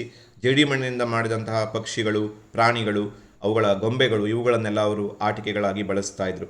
ಇದು ಸಿಂಧು ನಾಗರಿಕತೆಗೆ ಸಂಬಂಧಪಟ್ಟಂತಹ ಇನ್ನೂ 3 ಪ್ರಶ್ನೆಗಳಿದ್ದಾವೆ. ಸಿಂಧು ಜನರ 2 ಆಯುಧಗಳನ್ನು ಹೆಸರಿಸಿ. ಬಿಲ್ಲು, ಬಾಣ, ಬರ್ಚಿ, ಗದೆ, ಇವೆಲ್ಲ ಬಳಸ್ತಾ ಇದ್ರು. 2 ವೃತ್ತಿಗಳನ್ನು ಹೆಸರಿಸಿ. ಕೃಷಿ ಮತ್ತು ಪಶುಪಾಲನೆ ಬಹಳ ಮುಖ್ಯವಾದಂತಹ 2 ವೃತ್ತಿಗಳು. ಹರಪ್ಪ ಮತ್ತು ಮೊಹೆಂಜೊದಾರೋವನ್ನು ಶೋಧಿಸಿದವರು ಯಾರು? ದಯಾರಾಮ್ ಸಹಾನಿ ಮತ್ತು RD ಬ್ಯಾನರ್ಜಿ. ಈ 19 ಪ್ರಶ್ನೆಗಳನ್ನು ನೀವು ಚೆನ್ನಾಗಿ ನೋಡ್ಕೊಂಡ್ರಿ ಅಂತಾದರೆ ಇದರಲ್ಲಿ ಒಂದು ಪ್ರಶ್ನೆ ನಿಮಗೆ ಖಂಡಿತ ಬರುತ್ತೆ. ಅಲ್ಲಿಗೆ ನಾವು ಈ 3 ಪಾಠಗಳಿಂದ 4 ಪ್ರಶ್ನೆ ಅರ್ಥಾತ್ 8 ಅಂಕಗಳನ್ನು ಗಳಿಸ್ಕೊಳ್ತೀವಿ. ಮುಂದುವರೆದು 6ನೇ ಅಧ್ಯಾಯಕ್ಕೆ ಬರ್ತಿದ್ದೀನಿ. ಇಲ್ಲಿ ನಮಗೆ ಬಹಳ ಬಂಪರ್ ಅನ್ನೋ ಥರ 2 ಪ್ರಶ್ನೆಗಳು ಮತ್ತೆ ಸಿಕ್ಬಿಡ್ತದೆ. ಅಲ್ಲಿಗೆ ನಾವು 6 ಪ್ರಶ್ನೆಗಳು ಈಕ್ವಲ್ಸ್ 12 ಮಾರ್ಕ್ಸ್ಗಳಿಗೆ ರೆಡಿ ಆಗಿಬಿಡ್ತೀವಿ. ಇಷ್ಟೇ ನೋಡಿಕೊಂಡ್ರು ಕೂಡ ನೀವು ಯಾರಿಗೆ ತುಂಬ ನೆನಪಿಟ್ಕೊಳ್ಳೋಕ್ಕಾಗಲ್ವೋ ಅವರು ಈ 6 ಪಾಠವನ್ನು ನೋಡ್ಕೊಳ್ಳಿ. ಆವಾಗ ನಿಮಗೆ 6 ಪ್ರಶ್ನೆಗಳು ಸಿಗತ್ತೆ. ಇನ್ನೆರಡು ನಿಮಗೆ ಈಸಿ ಆಗಿದ್ದದ್ದು ಸಿಗ್ಬೋದು. ಶಂಕರಾಚಾರ್ಯರ ತಂದೆ ತಾಯಿ ಯಾರು ಅನ್ನೋದು ಮೊದಲನೇ ಪ್ರಶ್ನೆ. ಶಿವಗುರು ಮತ್ತು ಆರ್ಯಾಂಬ ಶಂಕರಾಚಾರ್ಯರ ತಂದೆ ತಾಯಿಗಳು. ತುಂಬ ಸಲ ಕೇಳಿದ ಪ್ರಶ್ನೆ, ಷಣ್ಮತ ಸ್ಥಾಪನಾಚಾರ್ಯ ಅಂತ ಯಾಕೆ ಕರೀತಾರೆ ಅಂತಂದರೆ ಇವರು 6 ದೇವರ ಪೂಜೆಗಳಿಗೆ ಅವಕಾಶ ಮಾಡಿಕೊಡ್ತಾರೆ. ಅದರಲ್ಲಿ ಶಿವ ನೆನಪಲ್ಲಿಟ್ಕೊಂಡಿರಿ, ಶಕ್ತಿ, ಕುಮಾರ, ಗಣೇಶ, ಸೂರ್ಯ ಮತ್ತು ವಿಷ್ಣು, ಈ ದೇವರ ಪೂಜೆಗೆ ಅವಕಾಶ ಮಾಡಿಕೊಡ್ತಾರೆ. ವಿವಿಧ ಪಂಥಗಳನ್ನು ಒಂದುಗೂಡಿಸ್ತಾರೆ. ಇದು ತುಂಬ ಇಂಪಾರ್ಟೆಂಟ್. ವಿವಿಧ ಪಂಥಗಳನ್ನು ಒಂದುಗೂಡಿಸಿ ಷಣ್ಮತ 6 ಮತಗಳನ್ನು ಸ್ಥಾಪನೆ ಮಾಡಿದವರು ಅಂತ ಅನಿಸ್ಕೋತಾರೆ. ಶಂಕರಾಚಾರ್ಯರು ಸ್ಥಾಪಿಸಿದ 2 ಮಠಗಳನ್ನು ಹೆಸರಿಸಿ. 4 ದಿಕ್ಕಿಗೆ 4 ಮಠ. ಅದರಲ್ಲಿ ಶೃಂಗೇರಿಯ ಶಾರದಾ ಮಠ, ದ್ವಾರಕಿಯ ಕಾಳಿಕಾ ಮಠ, ಗೋವರ್ಧನ ಮಠ ಮತ್ತು ಜ್ಯೋತಿರ್ಮಠಗಳು. ಶಂಕರಾಚಾರ್ಯರ ಕೃತಿಗಳು, ಅದರಲ್ಲಿ ಆನಂದ ಲಹರಿ, ಶಿವಾನಂದ ಲಹರಿ, ಸೌಂದರ್ಯ ಲಹರಿ, ಭಜಗೋವಿಂದಮಗಳನ್ನು ಬರೀಬೋದು. ರಾಮಾನುಜಾಚಾರ್ಯರು ಜನಿಸಿದ ವರ್ಷ, ತುಂಬ ಇಲ್ಲಿ ಮುಖ್ಯವಾಗಿ 3 ಆಚಾರ್ಯರು ಜನಿಸಿದಂಥ ವರ್ಷಗಳಲ್ಲಿ ಯಾವುದಾದ್ರು ಒಂದನ್ನು ಕೇಳ್ಬೋದು, ಅಥವಾ ಬಸವಣ್ಣನವರು ಜನಿಸಿದ ವರ್ಷವನ್ನು ಕೇಳ್ಬೋದು. ಹಾಗೆ ನೆನಪಲ್ಲಿ ಇಟ್ಕೊಂಡಿರಿ. ಸಿಂಪಲ್ ಆಗಿ ಟೈಮ್ ಥರ ನೆನಪಿಟ್ಕೊಳ್ಳಿ. 10-17 ಇದೇನಿದೆ ಇದು ರಾಮಾನುಜಾಚಾರ್ಯರು ಜನಿಸಿದ ವರ್ಷ. 788 ಇದು ಶಂಕರಾಚಾರ್ಯರು ಜನಿಸಿದಂಥ ವರ್ಷ. ಸೊ 788 ಹಿಂಗೆ ಸುಮ್ಮನೆ ಸಮಯ ನೆನಪಿಟ್ಕೊಳ್ಳೋದಕ್ಕೆ. 788ರಲ್ಲಿ ಶಂಕರಾಚಾರ್ಯರು ಜನಿಸಿದರು. ಆಮೇಲೆ 1017ರಲ್ಲಿ ರಾಮಾನುಜಾಚಾರ್ಯರು ಜನಿಸಿದರು. ಆಮೇಲೆ 1238ರಲ್ಲಿ ಜನಿಸಿದವರು ಯಾರು ಅಂತ ಕೇಳಿದರೆ ಮಧ್ವಾಚಾರ್ಯರು. ಆಮೇಲೆ 1132ರಲ್ಲಿ ಜನಿಸಿದವರು ಯಾರು ಅಂತ ಕೇಳಿದ್ರೆ ಬಸವಣ್ಣನವರು. ಈ ಥರ ನೀವು ನೆನಪಿಟ್ಟುಕೊಂಡ್ರೆ ಈ 4ರಲ್ಲಿ ಒಂದು ಇಸ್ವಿ ಖಂಡಿತ ಬರೋ ಚಾನ್ಸಸ್ ಇದೆ. ಸೊ 788 ಶಂಕರಾಚಾರ್ಯರು, 1017 ರಾಮಾನುಜಾಚಾರ್ಯರು, 1132 ಬಸವಣ್ಣನವರು, 1238 ಮಧ್ವಾಚಾರ್ಯರು. 1017ರಲ್ಲಿ ಶ್ರೀ ಪೆರಂಬದೂರಿನಲ್ಲಿ ಜನಿಸ್ತಾರೆ ರಾಮಾನುಜರು. ರಾಮಾನುಜಾಚಾರ್ಯರ ತಂದೆ ತಾಯಿ ಕೇಶವ ಸೋಮಯಾಜಿ ಮತ್ತು ಕಾಂತಿಮತಿ. ರಾಮಾನುಜಾಚಾರ್ಯರು ಕೃತಿಗಳನ್ನು ಹೆಸರಿಸಿ ವೇದಾಂತ ಸಾರ, ವೇದಾಂತ ಸೂತ್ರ ಮತ್ತು ವೇದಾಂತ ಸಂಗ್ರಹ. ಆಮೇಲೆ ಮಧ್ವಾಚಾರ್ಯರು 1238ರಲ್ಲಿ ಜನಿಸಿದರು ಅಂತ ನೋಡ್ತೀವಿ. ಆಮೇಲೆ ಅವರು ಉಡುಪಿಯ ಪಾಜಕದಲ್ಲಿ ಜನಿಸ್ತಾರೆ. ಈ ಜನಿಸಿದ ಸ್ಥಳಗಳನ್ನ ನೆನಪಿಟ್ಕೊಳ್ಳಿ. ಉಡುಪಿಯ ಪಾಜಕ ಅಂದ್ಕೂಳೆ ಮಧ್ವಾಚಾರ್ಯ ನೆನಪಿಗೆ ಬರಬೇಕು, ಪೆರಂಬದೂರು ಅಂದ್ಕೂಳೆ ರಾಮಾನುಜಾಚಾರ್ಯ ನೆನಪಿಗೆ ಬರಬೇಕು, ಕಾಲಡಿ ಅಂದ್ಕೂಡಲೇ ಶಂಕರಾಚಾರ್ಯರು ನೆನಪಿಗೆ ಬರಬೇಕು. ಇನ್ನು ಮಧ್ವಾಚಾರ್ಯರ ತಂದೆ ತಾಯಿಗಳು ಮಧ್ಯಗೇಹ ನಾರಾಯಣ ಭಟ್ಟ ಮತ್ತು ವೇದಾವತಿ. ಮಧ್ವಾಚಾರ್ಯರು ಸ್ಥಾಪಿಸಿದ ಅಷ್ಟಮಠಗಳು ಸೋದೆ, ಶಿರೂರು, ಕಾಣಿಯೂರು, ಪೇಜಾವರ, ಪುತ್ತಿಗೆ, ಆದಮಾರು, ಪಾಲಿಮಾರು, ಯಾವುದಾದ್ರು 2 ನೆನಪಿಟ್ಕೊಳ್ಳಿ. ಬಸವೇಶ್ವರು ಜನಿಸಿದ ವರ್ಷ ನೋಡಿ, ಆಗಲೇ ಹೇಳಿದ್ನಲ್ಲ 1132. 1132ರಲ್ಲಿ ಬಸವನ ಬಾಗೇವಾಡಿಯಲ್ಲಿ ಜನಿಸಿದರು. ಅವರ ತಂದೆ ತಾಯಿ ಯಾರು ಅಂತ ಕೇಳ್ತಾರೆ. ಮಾದರಸ ಮತ್ತು ಮಾದಲಾಂಬಿಕೆ. ಅನುಭವ ಮಂಟಪವನ್ನು ಸ್ಥಾಪಿಸೋರು ಬಸವಣ್ಣ, ಕಲ್ಯಾಣದಲ್ಲಿ ಸ್ಥಾಪಿಸ್ತಾರೆ. ಯಾವುದಾದ್ರು 2 ಸೂಫಿ ಪಂಥಗಳು ಚಿಸ್ತಿ ಮತ್ತು ಸುಹರ್ವರ್ದಿ ಪ್ರಮುಖವಾಗಿದ್ದು. ಖಾದ್ರಿ, ಶತ್ತರ್, ರೌಶನಿಯತ್, ಹೀಗೆ ಬೇರೆ ಬೇರೆ ಪಂಥಗಳನ್ನು ನೆನಪಿಟ್ಕೊಳ್ಳಿ. ಚಿಸ್ತಿ ಸುಹರ್ವರ್ದಿ ಬಹಳ ಪ್ರಮುಖವಾಗಿದ್ದು. ಇನ್ನೊಂದ್ಸಲ ಇಸ್ವಿ ನೆನಪಿಟ್ಕೊಳ್ಳಿ. 788 ಶಂಕರಾಚಾರ್ಯರು, 1017 ರಾಮಾನುಜಾಚಾರ್ಯರು, 1132 ಬಸವಣ್ಣನವರು, 1238 ಮಧ್ವಾಚಾರ್ಯರು. ಮುಂದುವರೆದು ಚಿಸ್ತಿ ಪಂಥದ ಇಬ್ಬರು ಪ್ರಮುಖ ಸಂತರು ಖ್ವಾಜಾ ಅಬ್ದುಲ್ಲಾ, ಇವರು ಸ್ಥಾಪಕರು ಅಂತ ನೋಡ್ತೀವಿ. ಶೇಖ್ ಸಲೀಂ ಚಿಸ್ತಿ ಅಕ್ಬರನ ಗುರುವಾಗಿದ್ದವರು. ಭಕ್ತಿ ಚಳುವಳಿಯ ಪ್ರಮುಖ ಅಂಶಗಳು, ಇದು ಕ್ವಶನ್ ಬ್ಯಾಂಕಿಂದ ಆಯ್ಕೆ ಮಾಡಿಕೊಳ್ಳುವಂಥ ಪ್ರಶ್ನೆ. ಮುಖ್ಯವಾಗಿ ಭಕ್ತಿ ಚಳುವಳಿಯ ಪ್ರಮುಖ ಅಂಶಗಳು ಅಂದರೆ ಪ್ರಶ್ನೆಯಲ್ಲೇ ಉತ್ತರ ಇದೆ. ಭಕ್ತಿ ಪ್ರಮುಖವಾದ ಅಂಶ, ಸಾಮಾಜಿಕ ಸಮಾನತೆ, ಲಿಂಗ ಸಮಾನತೆ, ಧಾರ್ಮಿಕ ಸಮಾನತೆಗಳು ಅದರ ಪ್ರಮುಖ ಅಂಶಗಳು. ಭಕ್ತಿ ಚಳುವಳಿಯ ಇಬ್ಬರು ಉತ್ತರ ಭಾರತದ ಸಂತರು, ಅಗೇನ್ ಇದು ಕ್ವಶನ್ ಬ್ಯಾಂಕಿಂದ ಆಯ್ಕೆ ಮಾಡಿಕೊಂಡಿದ್ದು. ರಮಾನಂದರು, ಕಬೀರರು ಉತ್ತರ ಭಾರತದ ಪ್ರಮುಖ ಸಂತರು ಅಂತ ನೋಡ್ತೀವಿ. ಸುಹರ್ವರ್ದಿ ಪಂಥದ ಇಬ್ಬರು ಪ್ರಮುಖರು ಯಾರ್ಯಾರು? ಶೇಖ್ ಶಹಬುದ್ದೀನ್ ಸ್ಥಾಪಕರು, ಶೇಖ್ ಬಹಾವುದ್ದೀನ್. ಒಂಚೂರು ವ್ಯತ್ಯಾಸ, ಶೇಖ್ ಶಹಬುದ್ದೀನ್ ನೋಡಿ, ಶ ಇಲ್ಲಿ ಬದಲಾಯಿತು, ಇಲ್ಲಿ ಬದಲಾಯಿತು. ಶೇಖ್ ಶಹಬುದ್ದೀನ್, ಶೇಖ್ ಬಹಾವುದ್ದೀನ್. ಮಧ್ವಾಚಾರ್ಯರು ಉಡುಪಿ ಮತ್ತು ಮಲ್ಪೆಯಲ್ಲಿ ಸ್ಥಾಪಿಸಿದ ಮೂರ್ತಿಗಳು ಯಾವ್ಯಾವುದು ಅಂತ ಕೇಳಿದ್ದಾರೆ. ತುಂಬ ಸುಲಭವಾದ ಪ್ರಶ್ನೆ ಇದು. ಕ್ವಶನ್ ಬ್ಯಾಂಕಲ್ಲಿ ಕೇಳಿರೋ ಹೊಸವಾದ ಪ್ರಶ್ನೆ. ಕೃಷ್ಣ ಮತ್ತು ಬಲರಾಮ, ಕೃಷ್ಣನ ಮೂರ್ತಿಯನ್ನು ಅವರು ಉಡುಪಿಯಲ್ಲಿ ಸ್ಥಾಪಿಸ್ತಾರೆ, ಬಲರಾಮನ ಮೂರ್ತಿಯನ್ನು ಮಲ್ಪೆಯಲ್ಲಿ ಸ್ಥಾಪಿಸ್ತಾರೆ. ಈ 19 ಪ್ರಶ್ನೆಗಳನ್ನು ನೋಡಿಕೊಂಡ್ರೆ ನಿಮಗೆ ಅಗೇನ್ 2 ಸಿಗತ್ತೆ. ನೋಡಿ, ಇನ್ನೊಂದ್ಸಲ ಹೇಳ್ತಿದ್ದೀನಿ, ಈ 4 ಪಾಠಗಳನ್ನು ಸರಿಯಾಗಿ ನೋಡಿಕೊಂಡ್ರೆ ನಿಮಗೆ 6 ಪ್ರಶ್ನೆಗಳು ಸಿಗತ್ತೆ. ಯಾರಿಗೆ ತುಂಬ ನಿಮಗೆ ನೋಡ್ಕೊಳಕ್ಕಾಗಲ್ವೋ ಅವರು ಇಷ್ಟು ನೋಡಿಕೊಂಡ್ರು ನಿಮಗೆ 12 ಮಾರ್ಕ್ಸ್ಗಳು ಸಿಕ್ಬಿಡುತ್ತೆ. ಹಾಗಾದರೆ ಇನ್ನೆರಡನ್ನು ನಾವು ಹೇಗೆ ತಗೊಳ್ಬೇಕು? ನಾನು ಈಗೇನು ಹೇಳ್ತಿದ್ದೀನಲ್ಲ, ಈ ಪ್ರಾಚೀನ ಭಾರತದ ಪಾಠಗಳು ತುಂಬ ಹೆವಿ ಆಗುತ್ತೆ, ಆದರೆ ಅಲ್ಲಿಂದ ನಿಮಗೆ 2 ಪ್ರಶ್ನೆಗಳು ನಿಚ್ಚಳವಾಗಿ ಸಿಗತ್ತೆ. ನಿಮ್ಗೆ ಏನಾದರೂ ಈ ಪ್ರಾಚೀನ ಭಾಗ ಬೇಕು, ಅಲ್ಲಿಂದನೇ ನಾವು ಆಯ್ಕೆ ಮಾಡ್ಕೋತೀವಿ ಅಂತಂದರೆ, ಈಗ ಪ್ರಾಚೀನ ಭಾಗದಲ್ಲಿ ಬರುವಂತಹ ಪ್ರಮುಖ 2 ಅಂಕದ ಪ್ರಶ್ನೆಗಳಲ್ಲಿ ನೀವು ಎಲ್ಲವನ್ನ ಕಲ್ತಿಟ್ಕೊಳ್ಳೇಬೇಕು. ಯಾವುದಾದ್ರೂ 2 ವೇದಗಳನ್ನು ಹೆಸರಿಸಿ ಅಂತ ಕೇಳಿದ್ದಾರೆ. ಋಗ್ವೇದ, ಯಜುರ್ವೇದ, ಸಾಮವೇದ, ಅಥರ್ವಣವೇದ. ವೈದಿಕ ಕಾಲದಲ್ಲಿ ರಾಜನಿಗೆ ಸಹಾಯ ಮಾಡುತ್ತಿದ್ದ 2 ಸಂಸ್ಥೆಗಳು, ಸಭಾ ಮತ್ತು ಸಮಿತಿ. 2 ವರ್ಣಗಳು, ಬ್ರಾಹ್ಮಣ, ಕ್ಷತ್ರಿಯ, ವೈಶ್ಯ, ಶೂದ್ರ. 2 ಆಶ್ರಮಗಳು, ಬ್ರಹ್ಮಚರ್ಯ, ಗೃಹಸ್ಥ, ವಾನಪ್ರಸ್ಥ, ಸನ್ಯಾಸ. ಆಮೇಲೆ ಮನರಂಜನೆಗಳು, ರಥ ಓಡಿಸುವ ಸ್ಪರ್ಧೆ, ಕುದುರೆ ಓಡಿಸುವ ಸ್ಪರ್ಧೆ, ಜೂಜಾಟ, ನೃತ್ಯ, ಸಂಗೀತ. ವೈದಿಕ ಕಾಲದ 2 ಮಹಿಳಾ ವಿದ್ವಾಂಸರು, ಅಪಾಲ, ಘೋಷ, ಮೈತ್ರೇಯಿ. ಇದೆಲ್ಲ ಬರೀಬೇಕಾಗತ್ತೆ. ವೇದಗಳ ಕಾಲದ 2 ಪ್ರಕಾರಗಳು ಯಾವ್ಯಾವುದು ಅಂತ ಕೇಳಿದರೆ, ಉತ್ತರ ವೇದಗಳ ಕಾಲ ಮತ್ತು ಪೂರ್ವ ವೇದಗಳ ಕಾಲ. ಇದನ್ನು ಬರೀಬೇಕಾಗತ್ತೆ. ವೇದಗಳ ಕಾಲದಲ್ಲಿ ಆಚರಿಸಿದ 2 ಯಾಗಗಳನ್ನು ಕೇಳಿದ್ದಾರೆ, ಅಶ್ವಮೇಧ, ರಾಜಸೂಯ, ವಾಜಪೇಯ ಯಾಗಗಳು. ವೇದಗಳ ಕಾಲದ ಪ್ರಮುಖ ನಗರಗಳು, ಇದು ಕ್ವಶನ್ ಬ್ಯಾಂಕಲ್ಲಿ ಕೇಳಿರುವಂಥ ಒಂದು ಪ್ರಶ್ನೆ. ಹಸ್ತಿನಾವತಿ, ಇಂದ್ರಪ್ರಸ್ಥ, ಕೌಶಂಬಿಗಳು ಉತ್ತರ ವೇದಗಳ ಕಾಲದಲ್ಲಿ ಬೆಳಕಿಗೆ ಬರುತ್ತೆ ಅಂತ ನೋಡ್ತೀವಿ. ಆರಂಭಿಕ ವೇದಗಳ ಕಾಲದ ದೇವರುಗಳು ಇಂದ್ರ, ಅಗ್ನಿ, ವರುಣ, ವಾಯು ಇವರೆಲ್ಲ ಬರ್ತಾರೆ. ನಂತರದ ವೇದಗಳ ಕಾಲದಲ್ಲಾದರೆ ಬ್ರಹ್ಮ, ವಿಷ್ಣು, ಮಹೇಶ್ವರ ಬರ್ತಾರೆ. ಪುರುಷಾರ್ಥಗಳು ಧರ್ಮ, ಅರ್ಥ, ಕಾಮ, ಮೋಕ್ಷಗಳನ್ನು ನೋಡ್ಕೋಬೇಕು. ವೈದಿಕ ಸಂಸ್ಕೃತಿಯ 2 ಕಾಲಗಳು ಯಾವ್ಯಾವುದು ಅಂತ ಕೇಳಿದ್ದಾರೆ. ವೈದಿಕ ಸಂಸ್ಕೃತಿಯಲ್ಲಿ ಮತ್ತೆ ಇದು ರಿಪೀಟ್ ಆಗಿರುವಂಥ ಪ್ರಶ್ನೆ, ಪೂರ್ವ ವೇದಗಳ ಕಾಲ ಮತ್ತು ಉತ್ತರ ವೇದಗಳ ಕಾಲ. ಉತ್ತರ ವೇದಗಳ ಕಾಲದಲ್ಲಿ ನಡೆಸಿದ ಯಾಗಗಳು ಅಶ್ವಮೇಧ, ರಾಜಸೂಯ, ವಾಜಪೇಯ ಯಾಗಗಳು. ವೈದಿಕ ಕಾಲದ 2 ಪ್ರಮುಖ ಸಂಗೀತ ವಾದ್ಯಗಳನ್ನು ಹೆಸರಿಸಿ. ಇದು ಹೊಸ ಪ್ರಶ್ನೆ, ಕ್ವಶನ್ ಬ್ಯಾಂಕಲ್ಲಿ ಕೇಳಿರುವಂಥ ಪ್ರಶ್ನೆ. ನಾವು ಅಲ್ಲಿ ವೀಣೆ, ಕೊಳಲು, ನಗಾರಿ, ದುಂದುಬಿ ಇವುಗಳನ್ನೆಲ್ಲ ಬರೀಬೇಕಾಗತ್ತೆ. 2 ಪ್ರಮುಖ ವ್ಯಾಪಾರಿ ವಸ್ತುಗಳು, ಹತ್ತಿ ಮತ್ತು ರೇಷ್ಮೆ ಬಹಳ ಪ್ರಮುಖವಾದಂತಹ 2 ವ್ಯಾಪಾರಿ ವಸ್ತುಗಳಾಗಿದ್ವು. ಆರ್ಯರು 2 ದೇವತೆಗಳು, ಪೂರ್ವ ವೇದಗಳ ಕಾಲದಲ್ಲಿ ಇಂದ್ರ, ಅಗ್ನಿ, ಉತ್ತರ ವೇದಗಳ ಕಾಲದಲ್ಲಿ ಬ್ರಹ್ಮ, ವಿಷ್ಣು, ಮಹೇಶ್ವರ. ಇಷ್ಟು ಪ್ರಶ್ನೆಗಳನ್ನು ನೋಡಿಕೊಂಡ್ರೆ ಇಲ್ಲಿ ನಿಮಗೆ ಸಂಭವನೀಯತೆ ಎಷ್ಟು ಕೇಳಿದ್ರೆ 1 ಪ್ರಶ್ನೆಗಳು ಬರಬಹುದು. ಆದರೆ ಇದು ಕೇವಲ ಸಂಭವನೀಯತೆ ಮಾತ್ರವೇ ಹೊರತು 100% ಅಲ್ವೇ ಅಲ್ಲ. ಇನ್ನು ಹಾಗಾಗಿ ಇದನ್ನು ನೀವು ಓದ್ಕೊಂಡ್ರೆ ನಿಮ್ಗೆ ಇನ್ನೊಂದು ಪ್ರಶ್ನೆ ಸಿಗತ್ತೆ ಅನ್ನುವ ನಿಚ್ಚಳ ಬೇಡ. ಪ್ರಾಚೀನ ಭಾರತದಲ್ಲಿ ಎಲ್ಲಿಂದನೂ ಬರ್ಬೋದು. ಒಂದು ವೇಳೆ ಈ ಪಾಠದಲ್ಲಿ 10 ಅಂಕದ ಪ್ರಶ್ನೆಯನ್ನು ಕೇಳಿದರೆ, ಆರ್ಯರ ರಾಜಕೀಯ, ಸಾಮಾಜಿಕ, ಧಾರ್ಮಿಕ, ಆರ್ಥಿಕ ಸ್ಥಿತಿಯನ್ನು ಕೇಳಿದರೆ ಮತ್ತೆ ಈ ಪಾಠದಲ್ಲಿ 2 ಅಂಕದ ಪ್ರಶ್ನೆಗಳನ್ನು ಕೇಳುವುದಿಲ್ಲ. ಕೇಳದೇ ಇದ್ದ ಪಕ್ಷದಲ್ಲಿ ಆವಾಗ 2 ಅಂಕದ ಪ್ರಶ್ನೆ ಈ ಪಾಠದಿಂದನೇ ಬರೋ ಸಾಧ್ಯತೆ ಇರುತ್ತೆ. ಮುಂದಿನ ಒಂದು ಪಾಠಕ್ಕೆ ಬಂದರೆ ಇದರಲ್ಲಿ ಇನ್ನೂ ಒಂದಿಷ್ಟು ಪ್ರಶ್ನೆಗಳಿದ್ದಾವೆ.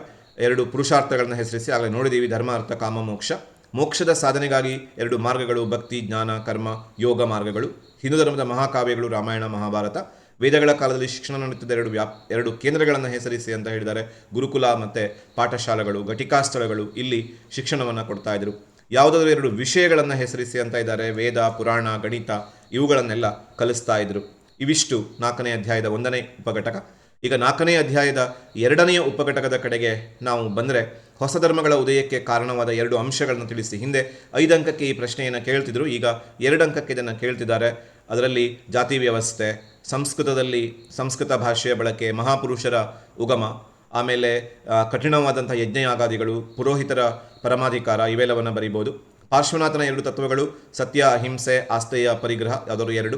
ಮಹಾವೀರ ಬೋಧಿಸಿದ ಪಂಚಶೀಲಗಳಲ್ಲಿ ಮತ್ತೆ ಅದನ್ನೇ ನೀವು ಬರೀಬೋದು, ಸತ್ಯ, ಅಹಿಂಸೆಯನ್ನು. ತ್ರಿರತ್ನಗಳಲ್ಲಿ ಸಮ್ಯಕ್ ಜ್ಞಾನ, ನಂಬಿಕೆ, ನಡತೆ.